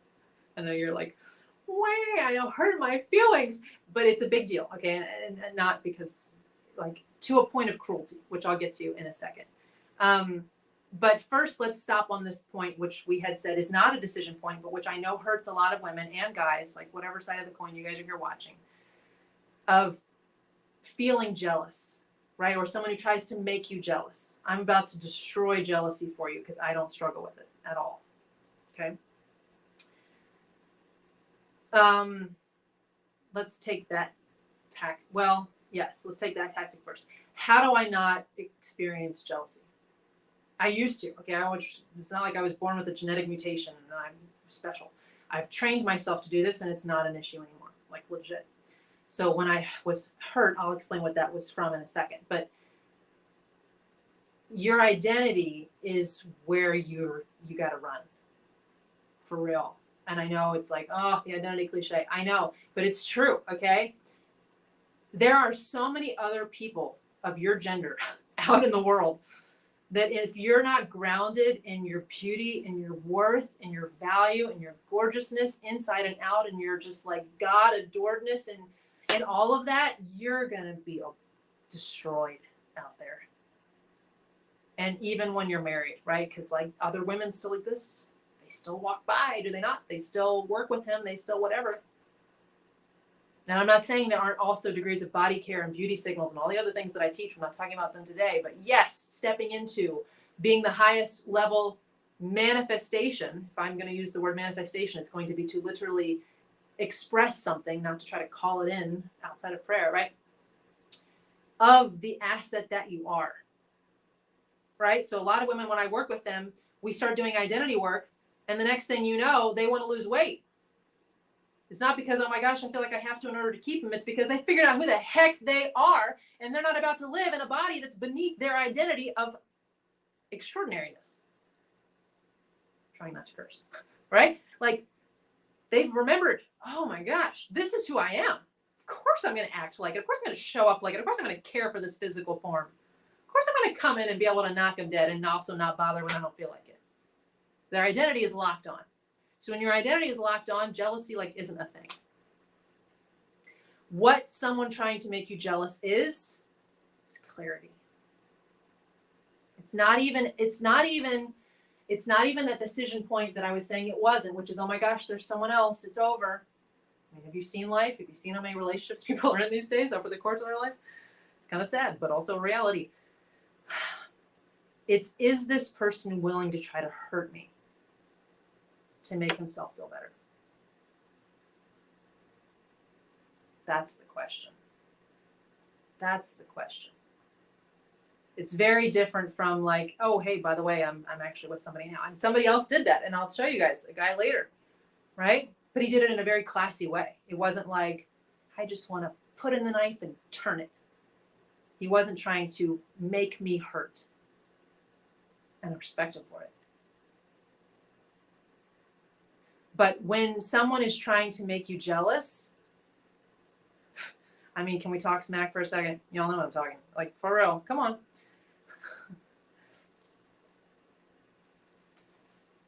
Okay, if you are in my space and you are a woman who loves sex and is pretty freaking good at it, is incredibly like open and adoring to men and healthy masculinity, yet standing in her power and probably generating multiple streams of income without that much effort, is stunningly gorgeous and knows how to be in it. One of the guys I hung out with last fall said the nicest thing to me. He says there are women who know they're pretty and use it. And then there are women who don't know that they're pretty, so they don't use it. You know that you're pretty, but you don't use it. I was like, every woman can do that, okay? So if you're in my space, come on. You know you're one of the top percentages of women out there, and I can say that because I have talked to many, right? The ones who come to me who are actually willing to do the work, to receive the feedback, to realign all of these areas of femininity, like we're rare, okay? There's a lot of women out there who look like it, but when you hang out with them long enough, they don't got it, and they know it, okay? And so they'll try to get like, I don't, we'll get into that in a minute. My point is this. If someone tries to make you jealous, it's like, what are you doing? You just look stupid. Stop. Now, presenting that you're happily moving on, that's one thing, but trying to make someone hurt, now how do you know the difference? You know the difference in the nature and the language and the style and the timing of the way that they're sharing this. I mean, come on, guys, you know. You see on social media when somebody's trying to make somebody or some other people, even if it's with money, and it's just like, come on, man, it's a little bit nauseating. Versus, oh my God, I found the one my soul loves. And I don't need to even tell people about it because I'm legitimately happy. Versus, am I going to go there? I'll think about it. So the way I want you to see this, and the way you'll know you've arrived, first, the way I want you to see this, and the way, I mean, I could go either way. We'll do this first. You're a Ferrari. I don't care how much money you make or don't make. I don't care where your body care is at yet. I need you to adopt the identity even while you're realigning your reality to match it. You are the effing Ferrari. Ferraris don't Google the features of Mazdas to compare themselves. They're the Ferrari. There is no comparison, right? So how do you know that you're not struggling with jealous anymore? You don't bother to look the other chick up. Like, for real, you can have her whole name. Not once have you Googled it. Not once have you clicked on her profiles. Like, you just don't give a D. Okay? An F. Whatever letter of the alphabet you'd like to use there. That's when you know. And friends, that's where I'm at. That's where I've been at for a long time. Like, if you want to walk, go ahead. Ferrari's just going to sit here waiting for somebody who knows value when they see it. And it doesn't try to, like, mess with its emotions, because that's not how you drive a Ferrari. I'm sorry. That's not how that works.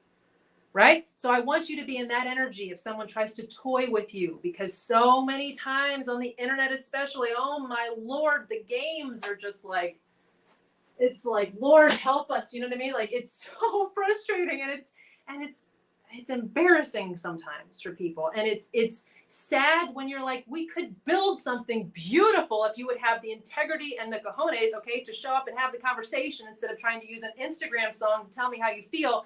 You know, like, stop. How many of you have been in that where you're just like,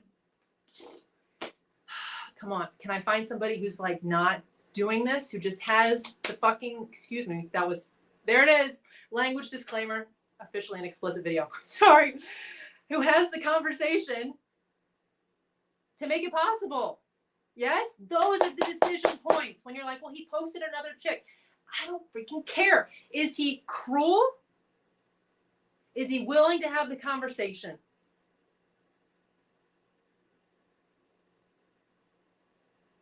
That's what I'm looking for. That's what I encourage you to look for. Life happens.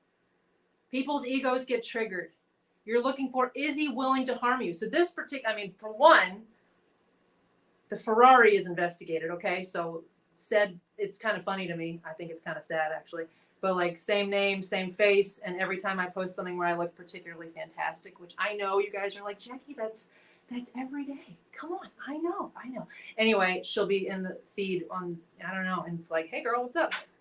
Taking notes? You want a discount on my courses or something? Like, why are you here, right? But I don't freaking care. I don't look anybody else up, because I'm in the identity of being the asset, of being the Ferrari. Like, if you want to drive something else, you go do that. I am very solid in my worth and my value. And if you're interested in coming correct, I am absolutely open for it. If you're going to try to play games to protect your ego and try to hurt my feelings so that you feel better, don't bother. You know, don't waste my time. Right? So the next piece, this is, again, what the bulk of this training is this example, because there was just so much in it. But there's a couple more coming, don't worry. How long can you guys handle? How long can you last? That's not a decision point. Okay, it's not. Is looking for willingness to communicate and willingness to be cruel. Okay? And then here's my role. I explained to you guys that I led with a lot of action to see if this would work, as I frequently do. Wanted to see if it was reciprocated, which in many ways it was. It was sufficient for me to continue. Eventually a conversation would have been needed, like, you need to come to me sometimes. But anyway, we didn't get there. I time out. Okay? Now, in this particular context, I was going to talk about feelings too. I'll do that in a minute. Like I said, I usually have a 6 month to a year window where it's like, if this isn't working and you're not willing to be in the conversation, then I got to go. I got to go. And because of the way that this situation was unfolding, where I was reaching out, I was being polite and I wasn't being disrespectful, but I was just trying to reopen a door and see if, because I just intuitively, I felt like I have the feeling that the feelings are still mutual. You can try to convince me otherwise, but my intuition is fire. So I kept reaching out, but the cruelty would like increase. Do y'all know what I'm talking about? Until, I don't remember when, but anyway, At one point, like the day before my birthday, you guys can't go find on the internet. Like it's too unrelated, so don't try. Like, why would you? And you know what I'm saying? One of those posts where you're like, you think I don't know that that was meant to hurt me? Right? And I don't know if she put him up to it because she's insecure. That would mean he's a wimp. I don't know if he did it because he wants to feel better in his ego. That would mean he's willing to be cruel. Either way, it wasn't impressive. But at some point there, I severed it, right? And in large part, because usually I just don't freaking care. In large part, I had to protect my heart because I was shocked by how long it was taking me to break this connection and these feelings that wouldn't go away. It was really, I was flabbergasted, to be honest, because I know myself and I know how quickly I can generally move on. And so finally, I didn't, cut the online cords, if you will, out of any kind of meanness. It may have been received that way, but I just at some point couldn't take it anymore. I needed to pull back and protect my own heart and essentially cut a soul tie and say, I can't do this to myself anymore. If someone is willing to try to keep hurting my feelings, then let them. But I have to then take a more defensive, protective stance and protect mine. Right? So, is there anything else I wanted to say about all of that? Oh, the feelings. No, I think I'm still going to save that for later. Let's move on to the next scenario. Are you guys tracking with me? I know you guys are still here. You're amazing. You're amazing. That was the longest scenario. And I'll probably still revisit aspects of it in a minute because I know I said, who would I get back with, who would I not? But the key takeaways I want you to take there. I gave you the ground rules. If I take action, I look for reciprocation, etc. The decision points and the willingness to communicate. That's what it comes down to. The decision points are not, are there other people that we're both considering? Are there life events that occur or timing issues that are inconvenient, geographical, like any of those? I don't believe that those are decision points. The decision points I'm looking for is he willing to hurt me? To make himself feel bigger? And is he willing to communicate so that reconciliation can be possible? Because I knocked on that door quite a few times before I finally was like, I got to get out. I can't keep letting this be done to me because it was just getting meaner. Right? So, scenario 2. You guys ready for this? Scenario 2.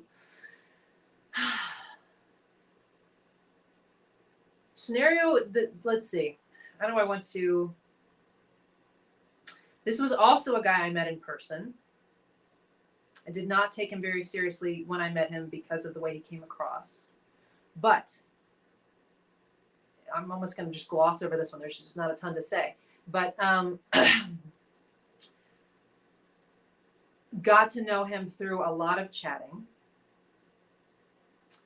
and was very impressed with the classiness, the kindness, the consideration, the consistency, the response time. Ladies, we know how important that is, right? I was just impressed. Like my initial impression was actually worse than who he was as a person versus the opposite, which is always nice. And one of the things that it was in stark contrast with, and that I appreciated, and that I tend to do as well, is that he wasn't flashing a bunch of women all over his social media as we chatted, right? And I have no doubt that he went on dates and stuff, and I was too. But like, I don't know. Some people call this tricky or sneaky. I don't think so. It's not like you're lying, but I don't.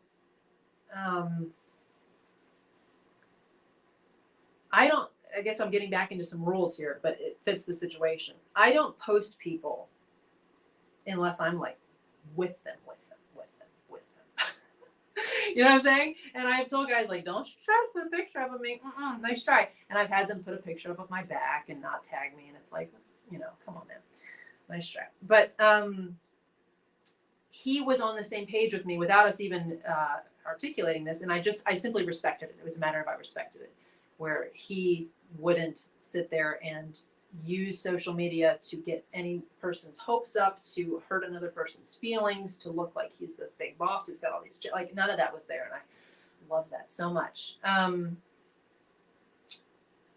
Because a few things that I won't do, in addition to having two people under the impression that I'm serious and moving forward with both of them, I won't post you unless I'm really with you, and I don't pity date. Okay, if I am not, it's like okay with the idea that I could end up married to you, I won't even go out with you, and that's one of the reasons why in-person meeting is so important to me. I want to know if there's chemistry and an ability to have a decent conversation, and I'm on board in 20 minutes.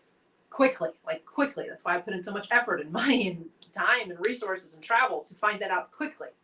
I don't pity date. Sorry to use such a harsh term. And I don't get into commitments with temporary people, like holding zone people, which we could almost revisit a little bit the first scenario. People will ask me if there's somebody who they're interested in who's with someone else or seems to be with someone else, and they're always effing with your feelings, and it's like, what do you know? I think he's into me, but he keeps being a jerk. Is she really? Who cares? Like, again, if there's no communication, then there can be no reconciliation. So the only thing you can do is let it go. Right? You try. But as a rule, because I think it's low integrity, I will not date someone. And I know people who do this. They will date people while they're looking for who they actually want to be with, just for convenience. And I don't know, to sleep with somebody, to have a person to take to events. Like, I don't really get it. I will do dates, but if like I am not going to commit to you unless I'm very interested in going the full distance, which I was, right? But like I don't date a filler while I'm seeing if something else over here works out. Like, I think that's just wrong. I think that's terrible. And so many people do that thinking it's not going to be a big deal. And the next thing they know, they are knocked up and locked up. You know what I'm saying? So good luck with that strategy. So this second guy didn't do any of that. And I respected it so much. Great communication. But here's the thing. No follow through. Okay. Now, one of the other things I see women do is if a guy is hesitant to take action, and look, I love these memes. Like, I think I just liked a few of them today. Like, if he isn't taking action, he's just not that into you. I get it. It's probably at least in part true for many different types of guys. But for the types of guys who I am now interested in, who are more passive, who are shyer, a little maybe more insecure, not in like unhealthy, annoying ways, but just like, they meet you and they're a little intimidated versus like, they see you as the perfect appendage for their own image. Like, no. Those kinds of guys often struggle with taking action. Okay? And especially because I have led, generally, with being the action taker, which I don't love, but it helps to make things even possible. It often sets a precedent of, oh, I'm going to be the one to reach out. Right. And with these guys, like everything was equal, in my opinion. It was sufficiently, mostly good enough, equal. And so the one time I hung out with the second person, in spite of the confidence in writing, I was stunned that there was, it was beautiful, really. This combination of being very observative and aware of me and like intuitively picking up on all of the things without either of us saying anything. And also a little shy and a little, it wasn't awkward, but like, it was like, I was just stunned. I was stunned that he wasn't more comfortable in my presence. He was like kind of freaking out is what it felt like. And it was adorable. But like, once I saw that and I saw the sincerity, I saw the genuineness, I saw the kindness, I saw the gentlemanliness. It was beautiful, beautiful, beautiful experience. I was like, well, fantastic. Okay, I would actually be open to this. This is great, right? The chemistry's there. I like the signs of his character. Like, in his own way, he's shown interest, both very aggressively verbally and like a little bit awkwardly in person, which is just precious and perfect. So I started following up more, right? Nothing ever happened.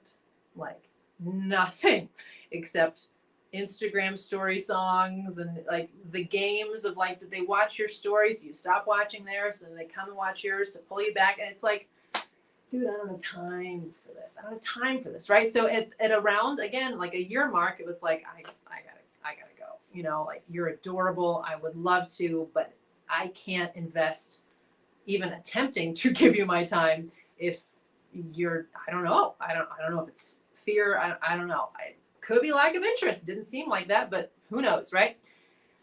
Again, where are the decision points, ladies, right? Is it like, oh my gosh, you didn't text me back fast enough? And then it's like, no, the willingness to communicate was there, but there was no action to follow through with, right? On one of my notes here, somewhere, follow through and follow up, right? Follow through and follow up. And so returning to the question that we've asked ourselves before, the big overarching question in relationships is this the right guy?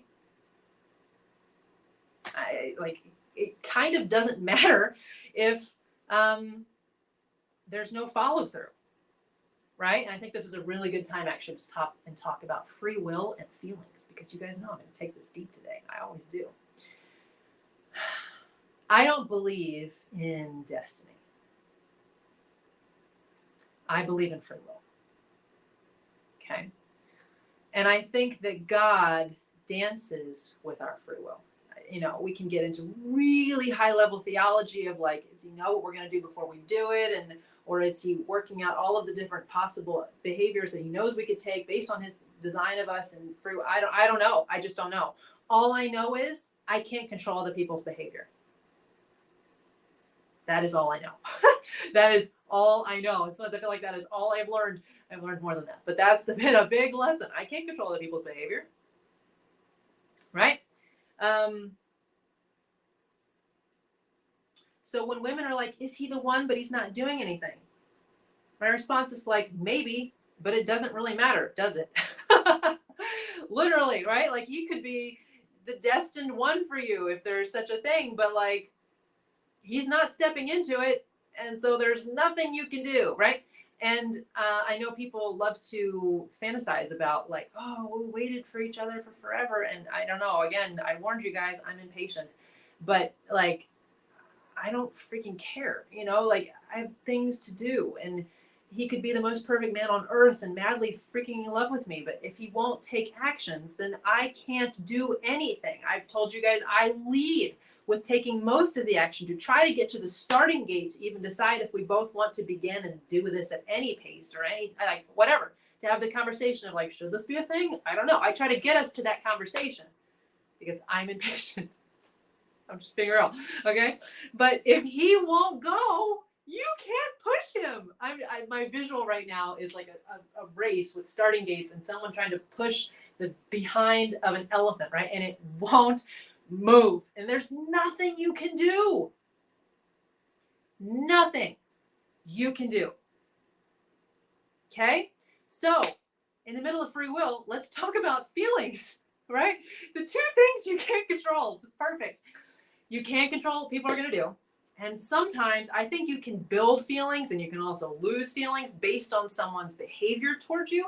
But there's a certain element of chemistry and connection, and maybe even if there are higher levels of like, oh my gosh, I'm actually legitimately in love, that you can't control, right? And when those collide and you have strong feelings, or so you think, maybe very legitimately, I'm not saying you don't, and yet you can't get his behavior to line up with the feelings that you have, it's very frustrating, right? Free will plus feelings equals frustration. All the F bombs today. So what do you do? Right? What do you do? What do you do? So here's what I think you do. First of all, you take the actions that you're able to take. Right? Like in scenario one here, I kept knocking on that freaking door even after it was obvious he was with somebody else, because my intuition was that, I don't know, rebound, I don't know, plan B, I don't know, but I don't know. I was just like, I don't think that this is done as anyway, but whatever, right? I knocked on the freaking door until it was like slammed on me, and it was like, okay then, you know, have a nice life. So I did the darn thing, What does that mean? That means I now rest in peace, joy in the morning, peace at night, self-respect all day long, because I showed up, I did the thing, I took the action as much as I could from my side, cannot control the other person. But that gives me peace. The feelings may hurt, but I'm not, oh my gosh, in regret, in turmoil, in what if I had done this? Like I did. I did the thing, you know? I will say here really quickly, and I promise I'll get to feelings. I keep pushing them back. They're important, I know. As you're dating, and even when you're married, it boggles my mind, and I have come to understand that I think I have a higher degree of self-respect than many other women and people maybe do. And I invite you to have the same level of self-respect yourself without becoming one of the demanding women who insist on perfection and end up with mommy boys or narcissists, okay? There are women, and it blows my mind. And again, maybe there are guys who do this too. I think that there are. I've heard such stories. But for the sake of our purposes here, as Sammy here says in the comments, this is a platform for women. Indeed, sir. So there are women, and you will watch it. And if you're like me, your jaw will drop in shock and horror. Okay? Because out of, I don't know, a lack of self-respect or a culture's centuries passed down way of getting a man, they will simply take their derriere, I'm not going to say what size it is, I'm not going to be rude, and just like sit down in wife position without even being a side chick until this poor guy feels like his mom is pushing him to propose because it's been like 7 years. Okay? It's crazy. And I watch this and I'm like, do you respect yourself, woman? You know what I mean? Like, to me, like my brain doesn't process, doesn't work that way. To me, I want a man who is madly in love with me. I want a man who's like, oh my God, how did I get her? And how do I not F this up, right? Not like, well, she's still there. I can't get her to leave. My mom says I should just, it's time, right? Like, oh my God, grow a pair. Come on, no. I want somebody I can respect, and I start by respecting myself. But you will find women who get guys by simply like refusing to leave. And as long as their behind is on the couch, like there ain't no room for anybody else's. And that is exactly their point. That is exactly their goal. That is exactly their mission. Refuse to leave until enough time has gone by and he just gives up and gives in. So sad to me. There's a term that is actually used in a slightly different context in the military, but I think it's hilarious. It's called dependopotamus, okay? And it's used for women who don't, have any desire to create any life or income of their own and just kind of anyway, it's not a flattering term. And this is a non-military context, obviously, that I'm using right now, but like it reminds me of that word where it's just like she just is going to sit there and perform wife duties of, I don't know, cooking and cleaning and trying to ingratiate herself socially as much as she can until you just give in. Because you don't have the balls to get the woman you want. Sorry to be rude. But there it is. Right? It's like, that's when you see guys, and I know that it happens the other way too, but I think the other way it happens for different reasons, which we can touch on maybe toward the end. You see these guys and it's like they're gorgeous, they're successful, they're nice, they're usually nice, because if they were aggressive, this would not have happened to them. But like, and you look at the woman they're with and you're just like, dude, what happened? I'm not trying to be mean, I swear. You're just like, what went wrong, man? Right? This is how it happens. Whether it's because he's got some kind of mommy dynamic he hasn't healed, or he just doesn't have the courage to get what he wants, or whatever. Some chick identifies a passive male who's able to provide, and she sits her butt in the chair until, he just gives up, and she's his, and she won in her mind. In my mind, that's miserable. Why would I want to like practically hoodwink a man into being with me? I want someone who's like, cannot believe, you know what I'm saying? Like, thank you, Jesus, every morning that I'm the one in his bed. Like, come on. That's what I want. Not like, well, we've been together a long time. I watched this Instagram reel the other day. It was supposed to be a joke, but I didn't think it was that funny. And this couple was finally getting married after 15 years together, right? And so this chick is decided to make a joke out of it. And when she pulls out the vows that she's going to read from, she blows off the dust. and like all this dust, and everybody starts laughing. And the point is, she's had them written for years, and he didn't ask for years, like a decade, right? I don't want that. I don't think you guys do either. Okay. So that's where the decision-making points come in, because you're like, well, if he's passive, maybe I just need to. But if you took the action and it wasn't reciprocated, there's nothing you can do. Okay. So then let's get back to feelings. Okay. So looking at free will, acknowledging the absurdity of these women who seem to have no self-respect and just like move themselves in, and not worrying about it because you're a Ferrari. Okay. And eventually someone who can handle a Ferrari will be available. You may still have to lead and encourage them that, yes, you have what it takes to be a Ferrari owner. Okay, I'll teach you everything you need to know. I just need you to reciprocate when I let you know that I'm interested. Okay? But anyway, feelings. Feelings are what bring us together today, right? Not necessarily marriage, but feelings. Feelings are fascinating because they can feel like overwhelming and all consuming and almost like, oh my gosh, you know, I can't control them. And maybe you can't. But if you're in a situation, remember my rules, where out of free will, you can't get someone who you have strong feelings for to like align behaviors with allowing it to happen. There's nothing you can do, right? Because you're not going to sit here and pine for someone who's not willing or interested, or even if they're interested, not courageous enough to be willing to step in and allow it to happen. It's like, that's a waste of your time. You're a Ferrari, right? Like, you got to go. You get that engine in there, man. You can't just let it idle. So what do? You figure out where your feelings are coming from so that you can better manage them. Okay?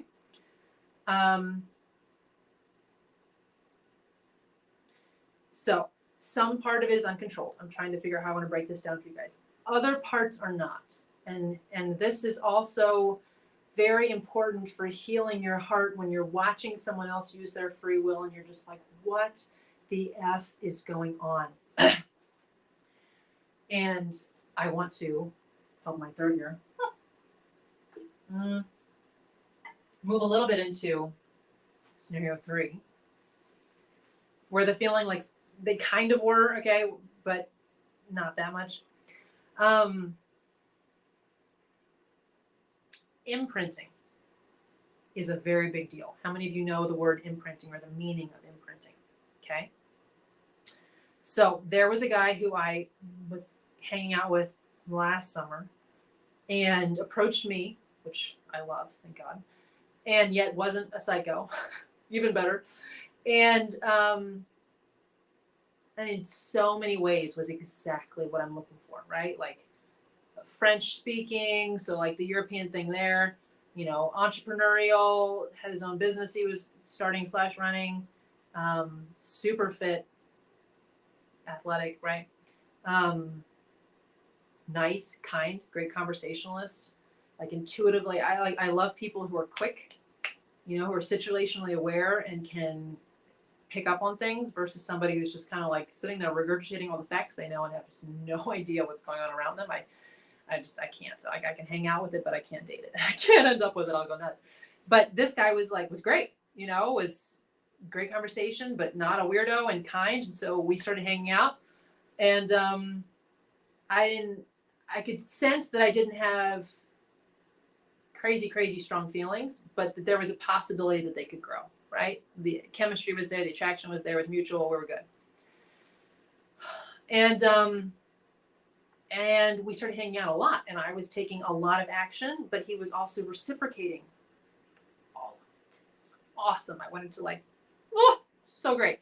And one of the things I love that's more on my list of preferences than non-negotiables, but I invite you guys to see if this resonates with you, is he respected my time so much. I love people who respect my time, right? Like these scenarios where I'm talking about all the action I'm taking and I'm pouring months of planning, a week at least of my time, thousands of dollars. And then they're like, yeah, sorry, you know, this is my schedule. And you're like, okay, right? But this guy was like, hey, are you free? Cool. Does this time frame work? Amazing. Okay, I'm leaving in an hour. I'm there in 15 minutes. Hey, don't worry if you're running late. I'll wait. Like, so respectful with my time. It was just magnificent. And so many other things I could tell you that I won't. But it was just beautiful.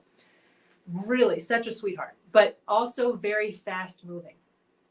which is okay too. But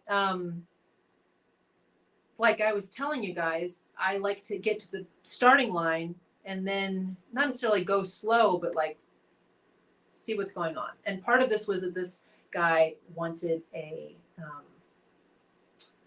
how can I say this without being too identifying?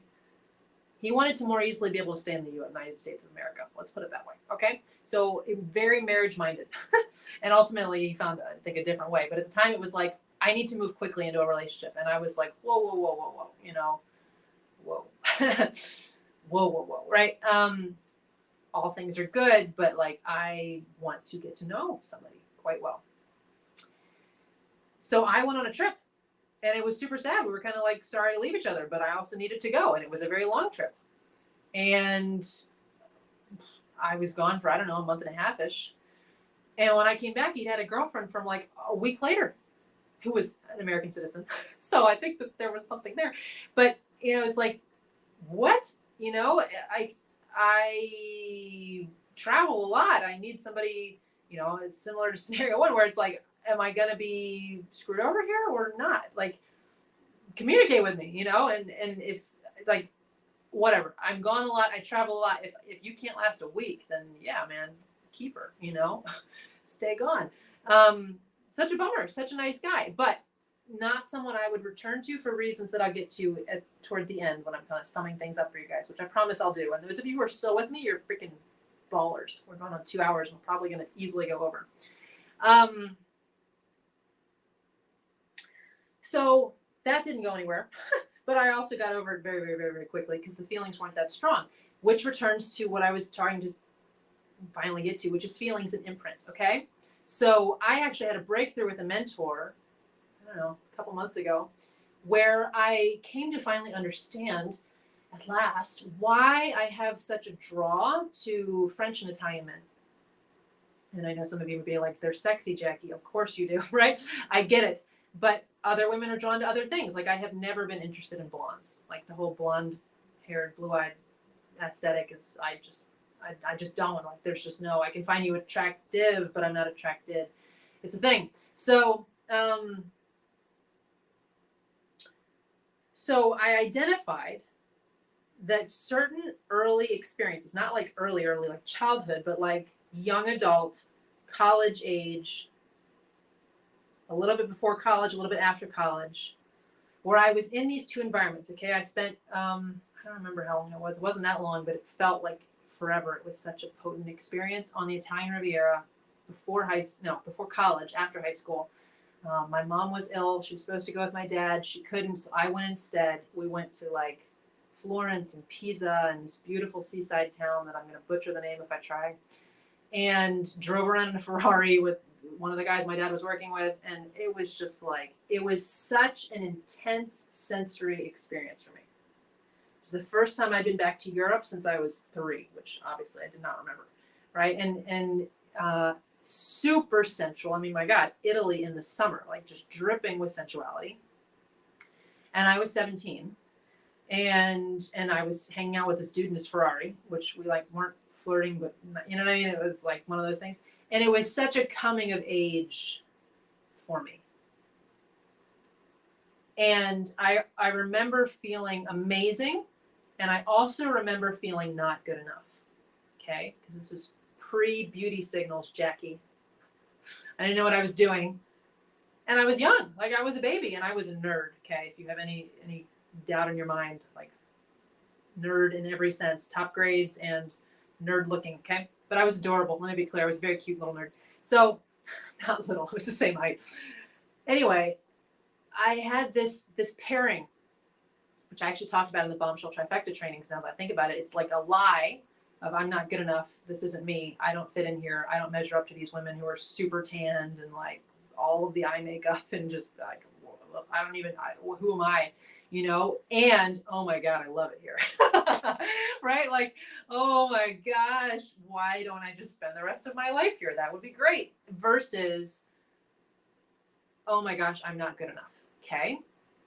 Stick with me. Now that happened again. I mean, this was a huge breakthrough for me, you guys. And so I want you to see yourself in this, and however, like maybe it was a high school crush you had, or it was a summer experience as a lifeguard and whatever, right? An intense sensory experience where you want to, you want to fit in with a certain lifestyle. And it's not even like a wrong longing. It could be something that truly is calling to you. Like, I absolutely intend to spend time in these places regularly for the rest of my life. There's nothing wrong with those desires. But I felt like I want these people to approve of me, specifically the men, right? Because I'm female.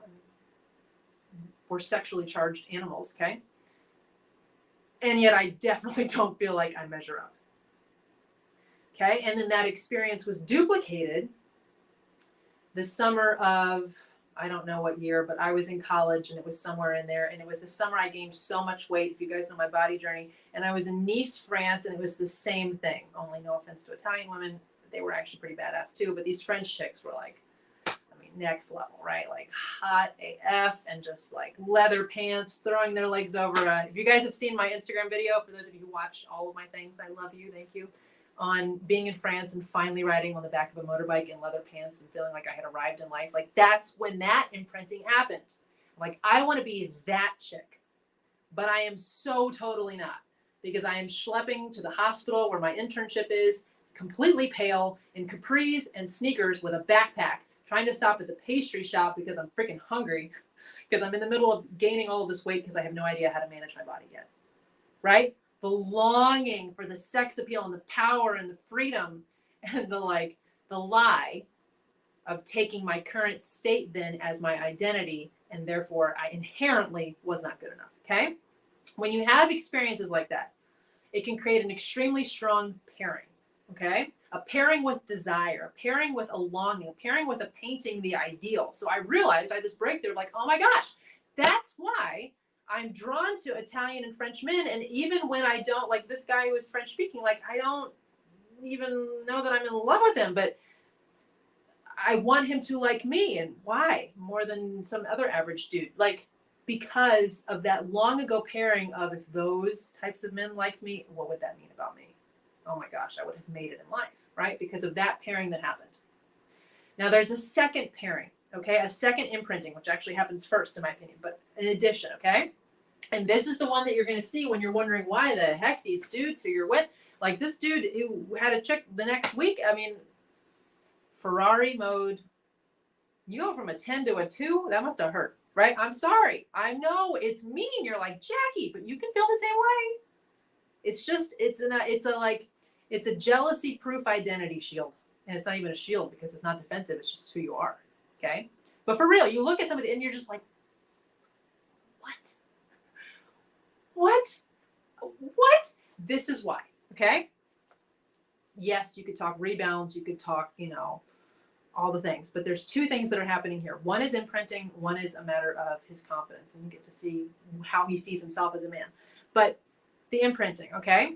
You have the imprinting of a desire, right? So for me, these European men with like the white button-down shirt and the black slacks and like, come on, and the motor scooter sounds in the background and the coffee and the cigarettes, and it's like, oh, right? Yes, all of me was like learning to long for that, and also learning to feel very insecure about it. I beat the insecurity now, but I've identified, for the sake of my dating life, why that's such a pull for me. And there's nothing wrong with the pull, as long as my behaviors are still in alignment with my true identity and what I want, and I'm not being pulled by these imprints. That's key. And here's the other imprint, okay, that you can also be pulled by, or that you can master if you choose. And you'll see a lot of guys doing this, and a lot of girls too. And that is the imprinting of childhood. Childhood and like middle school, early high school, initial like sexual urge awakening, and the women who are around when they're going through that. This is so important. There's many things that I hope you get out of today, but this is huge. Okay? The guy who I was hanging out with over the summer, I know now, about him, his story, etc., where he grew up, like part of the city that he grew up, the demographics of that area. He is with someone who is exactly like he was surrounded by through almost all of his childhood and sexual awakening, which is not something that I really love to use in this term because I think it's much nobler than what I'm discussing. But you know what I mean? Like when you're first like, oh my gosh, you're 13 or you're 12 or you're 11 or whatever. right? He's with a chick who looks just like that. He's home, basically, okay? He is in his comfort zone. He is in what his body at that age was programmed to be excited by because it's what was around, okay? Now, do other guys and other women have this where they attach, and this is the danger of pornography often, like, you know, to an image, like an ideal, or like one girl in class who's blonde, and therefore that crush is the person they're kind of trying to find in everyone else forever? Yeah, absolutely. Or their mother can be big, or someone who looks completely different from their mother, if that was a negative experience, right? And in scenario one, maybe that's home. I don't know. Well, you'll often find, and this is something from way back in the day, a guy I fortunately never actually dated, but was trying to be set up with by other people, where he really wanted one type of woman, but he was comfortable with another one.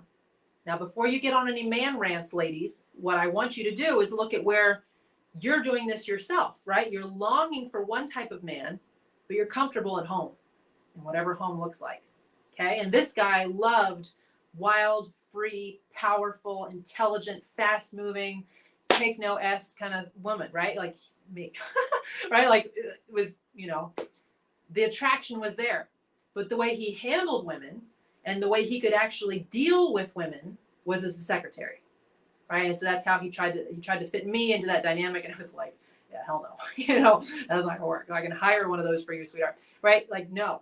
But you'll see that in a lot of men. They'll long for an ideal. And if you guys have heard, I think the recent podcast I did on identity, they're longing for the identity that they want to be in, the room that they want to stay in. If you're tracking with me, if you listen to all my stuff, go listen to it if you don't, because it's awesome, right? My podcast.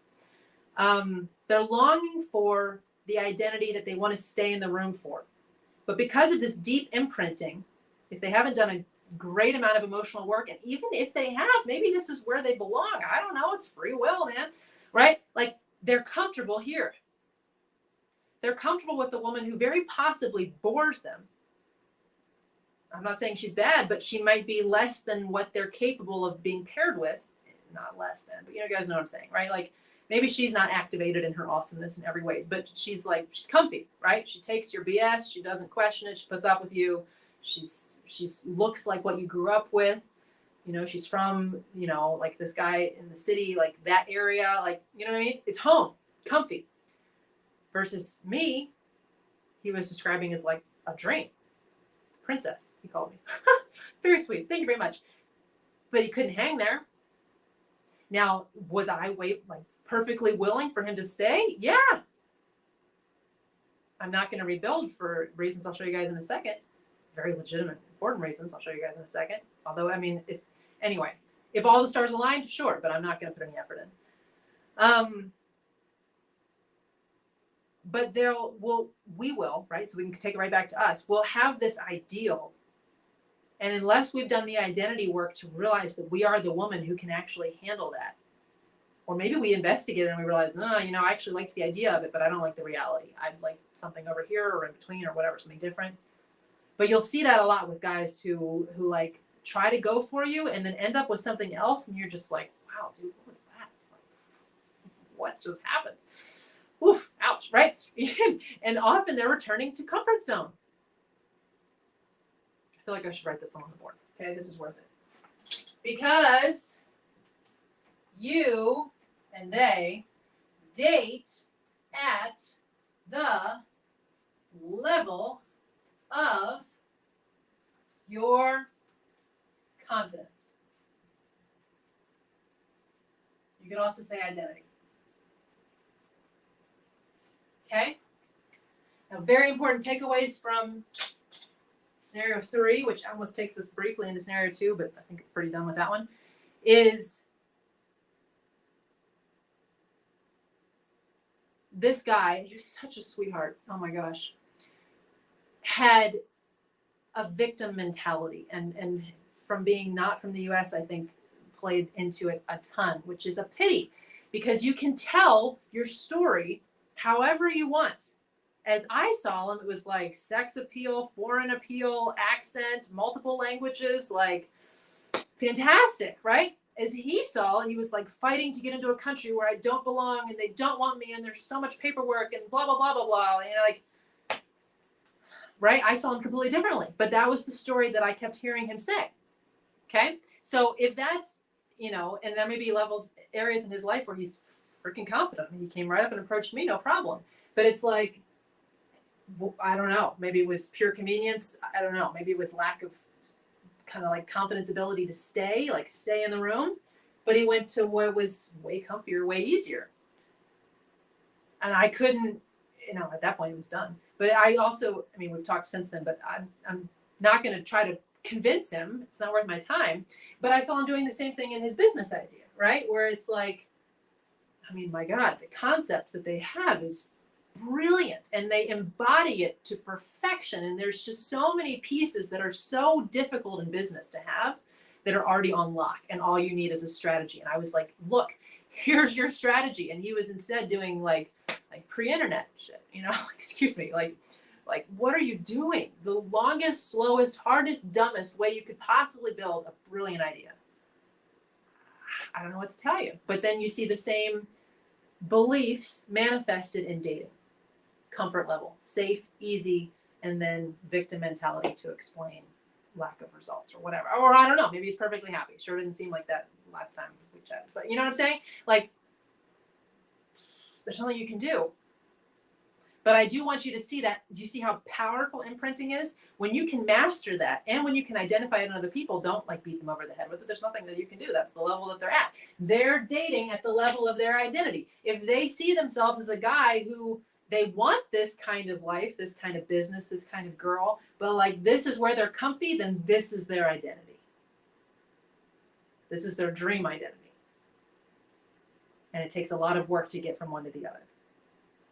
And especially if you have experiences with women, or in our case with men, where it's like you get rejected by people who are up there, you may feel like, see, right? People from that area or at that level or of that appearance or the country or whatever, like I knew I couldn't do it. And it perpetuates the story that you tell yourself. Do the work to believe the Ferrari story without becoming one of these women who demands perfection so that she can stay closed off in safety. That was a sentence. Okay? I don't think we need to go into... Well, actually, real quickly. Okay, quick note. Let's talk about the money wound, which is here. We're actually doing quite well. I've done almost all of these so far. We're going to do the divine masculine dynamic at the end, for those of you who are here because that word is in the title. The money wound. Holy jeez, with men. Holy jeez. How many of you have noticed that guys seem really insecure about how much they make or don't make or what they do in life or don't do in life? They're mad that they feel that women care so much, quote unquote, and they also care so much themselves. It's been shocking to me how many guys have tried to convince me that, like, whatever, they live beneath their means or they're,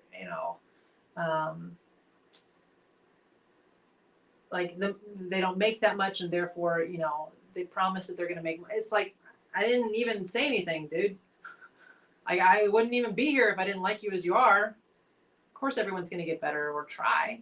That's what I'm looking for is the growth, and not monetarily, but just like the willingness to become the next best version of yourself always. But so many men are hung up on how much they do or don't make. And I've noticed, make serious assumptions, especially about women who are attractive, wanting money and judging them for how much money they do or don't make and trying to impress her with money. And it's super sad, but I love rap songs occasionally. I just, sometimes I don't, depends. But so much of the time in the girl ones that I would love to sit there and sing every lyric to, like you guys know the song Pretty Girl Walk or whatever that came out, and Players, which is a great, fun little song. But there's so many lyrics in there that are about wanting a guy for his money, or even Big Energy by, what is it, Lato? I don't know how to pronounce her name. Sorry, guys. And it's like something about if he's broke to the left, we don't want him. And it's like, I see why these guys have an issue with this. And I know women who are like, yeah, he didn't make enough for me. And I'm like, fuck do you care? You know what I mean? Like, do you have degrees? Do you have work ethic? Do you have a calling in life? you can make money, right? So to me, it like when you remove, obviously you don't want a bum who refuses to do anything, but that's a matter of work ethic, not a matter of income level. Um, like if you want a lifestyle girlfriend, go create it. And then you get to choose a man based on character and chemistry. We're going to use that word. Okay. Okay. So anyway, I've just noticed that it's, again, to me, not a decision-making point. I think that's ridiculous. But I do see a lot of men acting out of that wound, even if you haven't done anything to trigger it. At least as far as you can tell, not intentionally, right? Very interesting. Okay. What remains? Let's do divine masculine, and then I may or may not talk about one more scenario. I don't know that it's going to be helpful or that I want to get into it. I might just leave it. We'll see. So, the divine masculine dynamic, okay? I hope that I have already laid out a lot of what I encourage you to look for. And the things that I encourage you to look for are the things that constitute divine masculinity, right? The character, the integrity, the willingness to communicate, even when it's hard, the willingness to improve, even if it's slow, like that. Okay? I mean, a lot of people throw around divine masculine, divine feminine, twin flame even, and it's like so much of it is just baloney. To me, divine masculinity is a man who is living into the fullest design that God has for a man, physically, emotionally, spiritually, mentally, sexually, like all of the things. And I think a lot of men feel the pressure to be perfect, right? So a lot of times they'll delay being with the woman that they want and stay with someone who's comfortable while they're trying to become someone who deserves her. In the meantime, they lose her because she didn't want perfection. She wanted communication, right? And just like honesty and journeying together and building something together.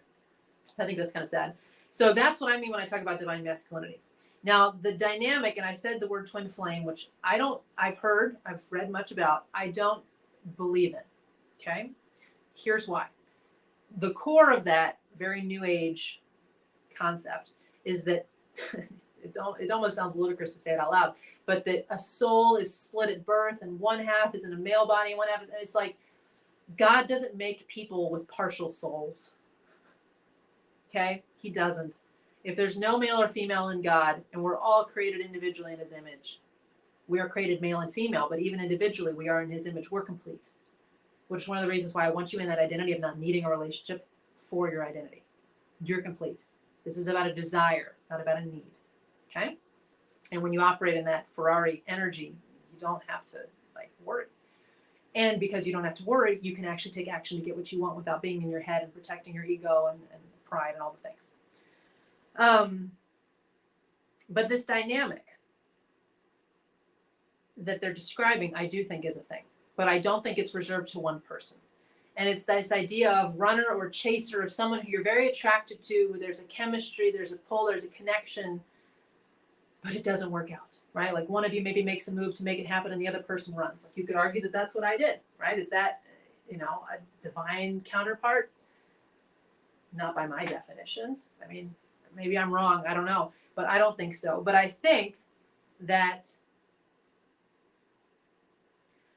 this is probably the core of this entire training, which is going to be 2.5 hours long. And those of you who are here, amazing. I don't think I've ever had such great retention through any video, let alone such a long one. We're all longing to be our best selves. Okay? We feel like in that imprint kind of thing that I was discussing, we're longing for another person of the other gender, someone to tell us that we're good enough, that we're attractive, that we are a good specimen of our own gender, basically. We're looking for affirmation in our gender. That's a whole other conversation, but that's, and of course, with the sexual, attractive chemistry, connection, romantic charge. That's the dream, right? But beneath even that very strong desire, which I'm not saying isn't real or noble, is a desire to be our best self. And that desire, in my mind, trumps all other desires. And it's actually what the longing for a man who tells you that you're wanted and good enough and desirable as a woman is based in, and vice versa. The longing for a woman who makes you feel like you're wantable and desired and incredible as a man is based in that you want to feel that way. It's not the person, they're the reflection of how you want to feel. Okay? So in this dynamic, this runner chaser kind of dynamic, it's like I don't even really like it because I don't even think it's a thing as much as people try to make it a thing. But there is this idea, and there can be this very real experience of one person maybe being a little more grounded and being attracted to someone, or maybe they're both not grounded, but they meet, there's a charge, and then in an attempt to move forward, someone freaks out for whatever reason. Maybe it's a life context thing, maybe it's their own internal insecurities or whatever. The emotions are too intense. They've always been in control because they've never really cared that much in previous relationships, and now they can feel their emotions are, they feel out of control and it's scary, so instead they shut it down, whatever it is, right? But because they liked that person, there's usually like this dark night of the soul afterward. And I think this can happen multiple times. And I think divine masculinity and divine femininity, as God created it, are designed to be so appealing to each other that it's like we're constantly calling each other forward through the power of attraction and longing. That's my opinion, right? Where you want a man who is this ideal, not perfect, but just like good, and what you long for in so many ways. And if you're a smart woman and you don't sit there and blame the entire masculine gender, but instead you're like, okay, what do I need to become to be the kind of woman that a man like that would want, like couldn't resist, would be like, oh my God, there's my counterpart, right? And so you rise into your own divine feminine design more. And then when you interact with a man who is wherever he is on his own divine masculinity journey, and he's super drawn to you because you're like killing the game in the areas of rising into your total design of physical fitness, beauty, stewardship, but being chill and cool and not annoying or manipulative, like being a really good soul in a freaking killer package, right? He longs for you and he wants to rise to be the kind of man who can deserve you. And so you're calling him forward. So I like to kind of joke that it's like divine femininity, calling out, calling forward, creating divine masculine awakenings all over, right? It's when these guys like get out of this idea that all they want is sex and money, and then they start to like, just I think most men are pretty smart. They already know that, but is this like awareness of the more and of the man that they're here to become, that they could become, and the desire for a woman to match them and be with them in that, right? And so it's like divine feminine causing divine masculine awakenings wherever she goes. You might not end up with her, but you're going to end up with a better version of yourself. That's kind of how I see everything that's happened over the last year and a half. It's like, you're welcome. You're welcome.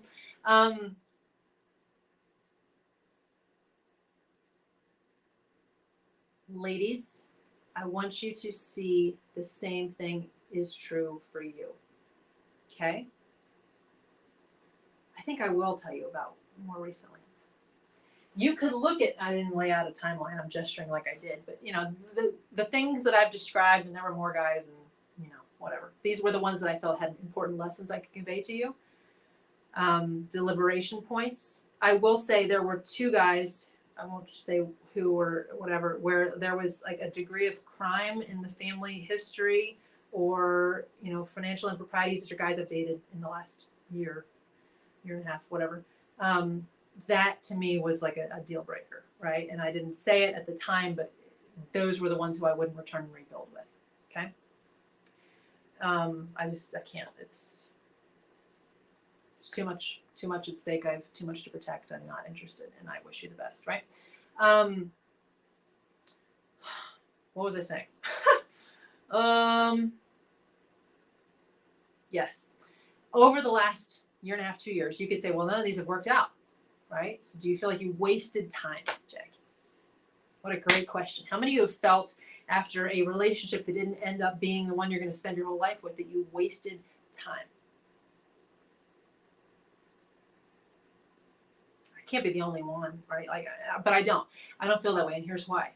I see every single one of these beautiful interactions I've had, because in spite of the things I talk about, I think all of these men are very good people, trying to be good people. They're just in their own space, processing, working through, growing, going for who they want to be while feeling the tug back to who they already see themselves as, and they're comfortable, right?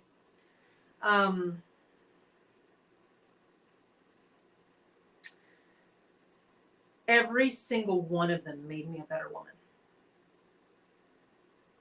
Right? Even if, I mean, some of them were so healing. It was magnificent.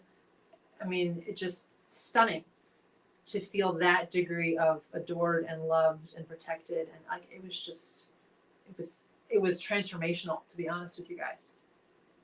So there's that aspect. Don't regret any of that, obviously. I hope I had a similar effect in hopefully some good ways. Right? And there's the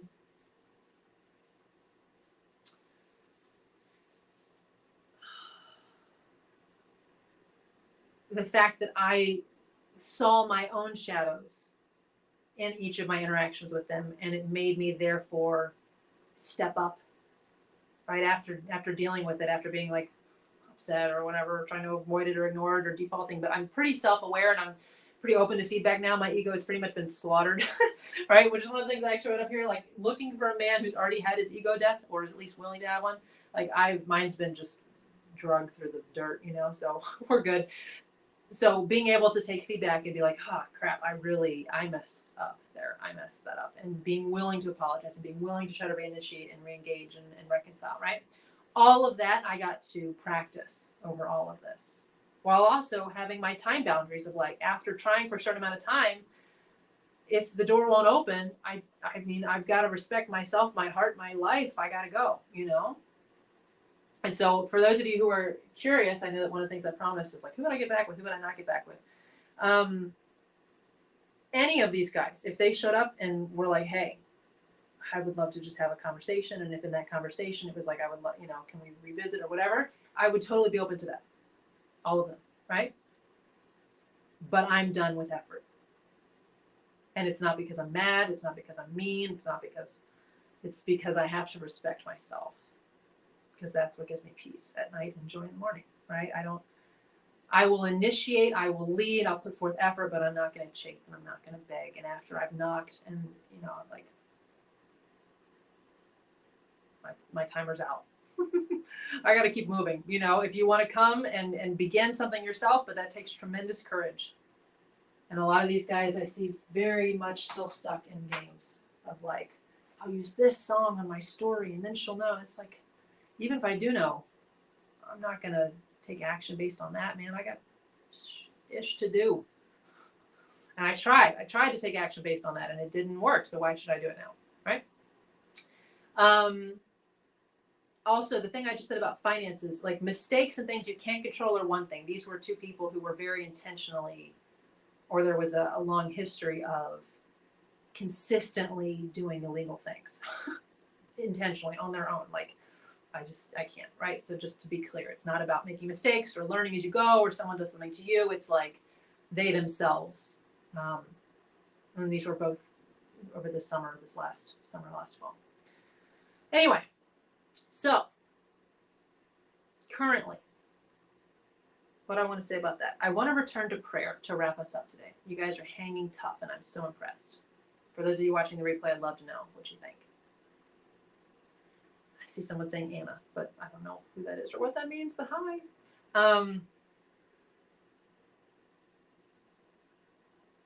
I told you at the beginning that I prayed for someone who I'd have really strong feelings for, and it worked. It worked. It was a killer to try to get over that. Then I was, well, I told you I avoided praying for my ex-husband for a long time. All right, next and last. And that's true. And that's probably why I had such a fun dating life. But then I shifted. And I think you guys probably noticed it. I don't know if it was last fall, but it's gotten more of a focus recently where it's like, okay, it's go time. That's why I will finally subject myself to online if I must by the end of the year. But anyway, like a shift to like, okay, it's time to build. I've had a lot of fun. I've gotten to know a lot of guys. They've all been amazing. I would be happy with any of them as my permanent man. Like I would be very lucky. You know, I'm not going to put forth any more effort because I hit my kind of timer on putting forth effort that wasn't ever followed through on. But if they did, I'd be happy. It would be fantastic. But that takes a lot of courage. And because of the types of guys who I told you I'm now interested in, I very seriously doubt it's going to happen. Open door, but I doubt it. Okay? Open arms, but I doubt it. Okay, so I was in Paris last October, and I was frustrated with the lack of follow through on doors I was knocking on still. You know, because it's always that game of like they just want to make sure that you think that there's still, you know, all that. You have to get out of the games or you're going to drive yourself insane. And if they want to keep playing them, cool. They can keep the chick who's parked herself on the couch, right?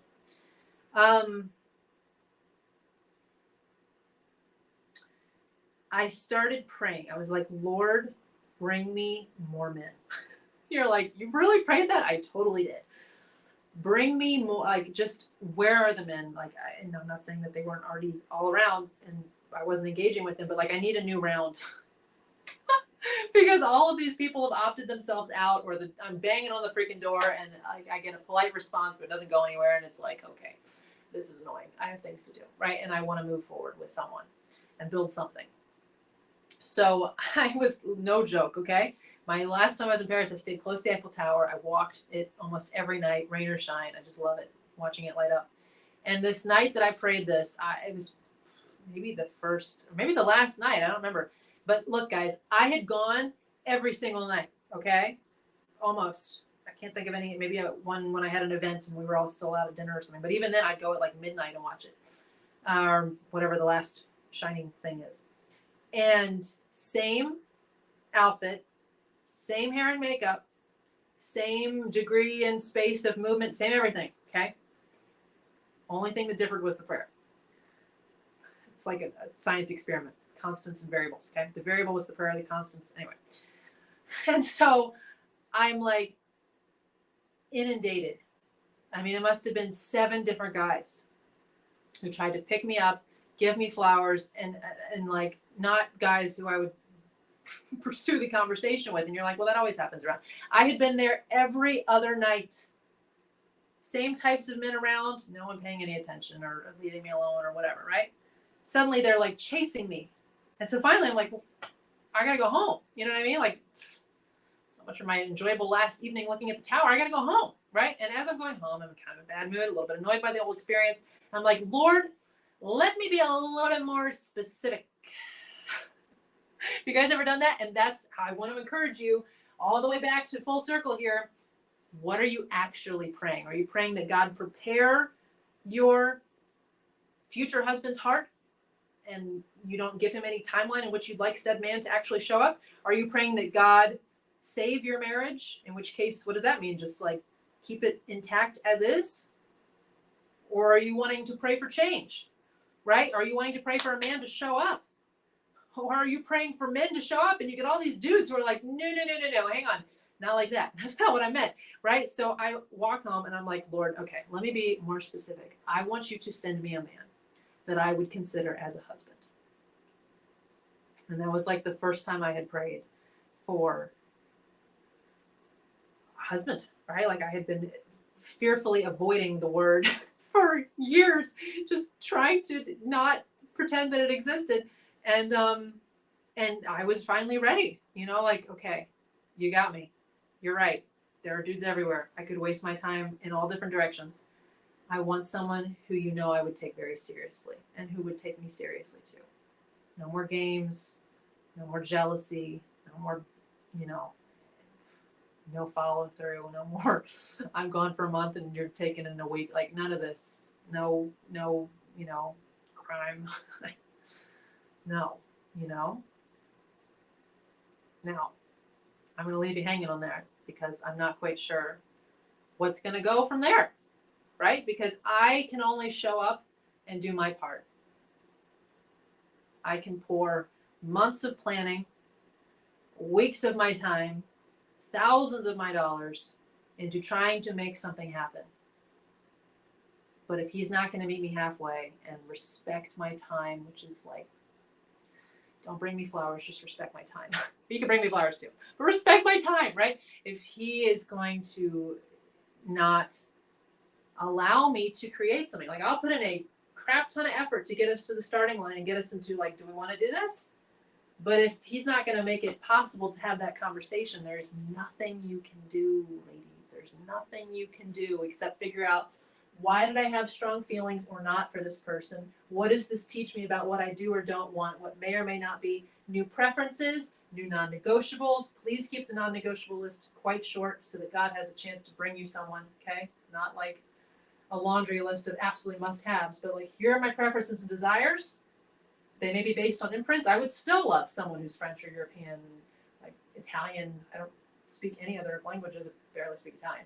But like, where I can build an international life, oh my God. Who's open to entrepreneurship, and he doesn't have to be one himself, but at least is cool with the fact that that's what I do. Lots of travel, multiple residences, absolute phenomenal sex. Yes, right? Like preferences. Okay, chemistry is kind of a non-negotiable, but you know what I'm saying? Like, have your list. Every experience makes you a better woman.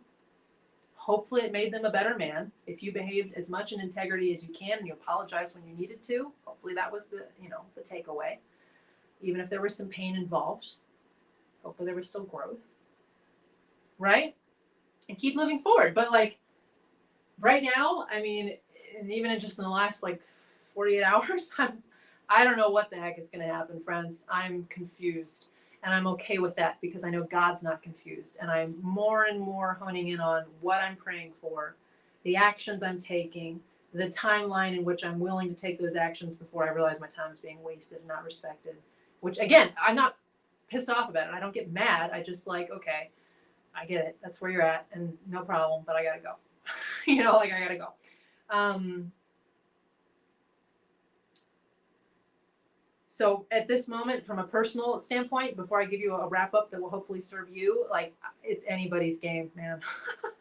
It is anybody's game. I thought I was headed towards something, and now it's like, oh my God, I just put in a lot of effort, and I guess it's not.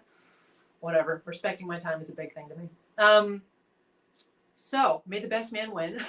The best man will be the one who takes the most action with the most consistency and the most honesty, transparency, communication for either reconciliation or building from brand new. I don't know. But it's going to be interesting. I can't say that I'll keep you posted because I usually keep this stuff very private. But when I have more lessons to share, maybe I'll do a part 2. In the meantime, I want you guys to see that you cannot control another human being. But you can always rise into the best version of yourself.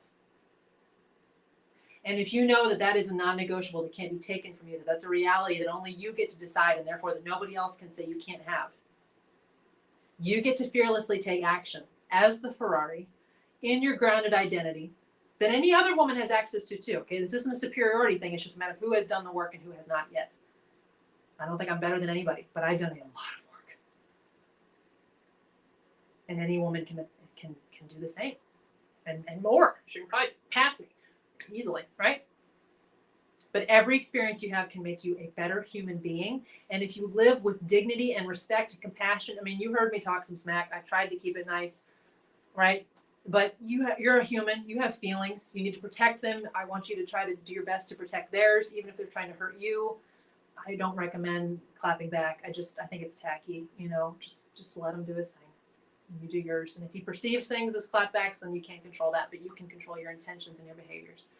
So behave with class, behave with compassion, but know your non-negotiables, know the timeline in which you're willing to put forth effort. Don't make it like he needs to be acting perfect within the first few weeks. That's absurd. Nobody can do that, right? But like around a year marker, I'm usually out.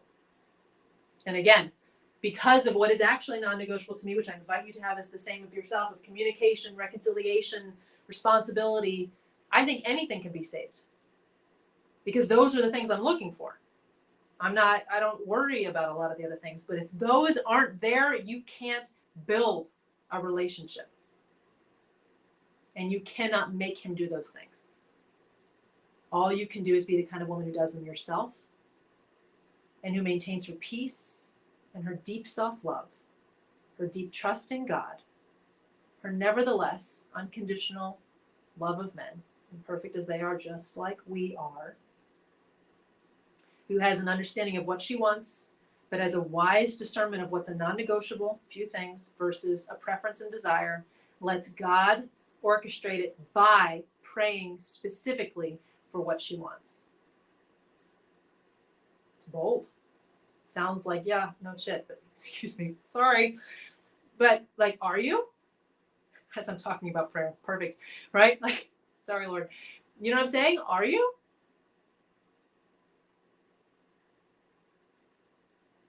Because it'll change everything. Do the identity work, do the healing work around any wounds around men. Understand that this is not a guy thing. This is an individuals with their own broken experiences and manifestations and defaults out of those experiences. Examine your own imprints, what you're drawn to, what you're comfortable with, what you've been comfortable tolerating perhaps, what you want to rise into, but you don't see yourself as worthy of it yet. Just there's so much beautiful work you can do while you're waiting and while you're taking action. I don't encourage you to wait till you're perfectly healed to get out there and begin loving imperfectly and being imperfectly loved, because like I said, so many of these transformational experiences have just been a huge blessing to me and hopefully to them. In the meantime, have the open conversation with God. I was running from the commitment thing for a while. Now the Lord and we're like, I'm okay. I'll do it. I'll choose the red or the blue rope. If you guys heard that podcast, like, I'll do it. Help me. Bring me the man. And one last thought. When you start to pray that, okay, you'll notice certain men disappearing. Okay, they'll vanish, and you'll be like, "What happened? You prayed for God to be your centrifuge." I hope I got that term right. Right? You're the person who sorts for you.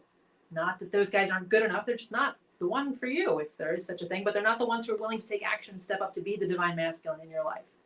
And if you're in your divine feminine work and you're doing everything you can to be a healthy, healed, whole, fully activated woman in God's design in every delicious area of your femininity, it's only a matter of time. But if people start to leave, check your prayers. Are you praying for just one person? Because yes, then expect a lot of departures, because you only need one. May the best man win. All right. I love you guys so much. Over 2.5 hours. That's a record. And some of you are still here. I'm blown away. I hope this was helpful. I did my best, the Holy Spirit's assistance, to control my tongue. At least I didn't say anything mean, even if I dropped a couple choice words. Whoops. I would love to hear what you think. Feel free to message me, email us, hello@JackieLaquad.com. Yes, I do dating and relationship coaching. Yes, I do divine femininity and intimacy and beauty and body and all of the things in the bombshell trifecta. And I'm happy to tailor my work to whatever fits your needs at the moment. So get in touch if you'd like. And don't lose hope. Yeah, it's beautiful. You only need one person. Your job as you go through life is just to love as best you can and to open yourself to receive as much love as you're able, right? To not block it off, to not refuse it, to just do the best that you know to do in any given moment, be willing to communicate and reconcile, and wish someone the best if they're not able to, right? It's nothing you can do to control them, but you can enjoy your own life. Cool? I love you guys so much. Thank you for hanging out here with me. I will talk to you again soon. Bye.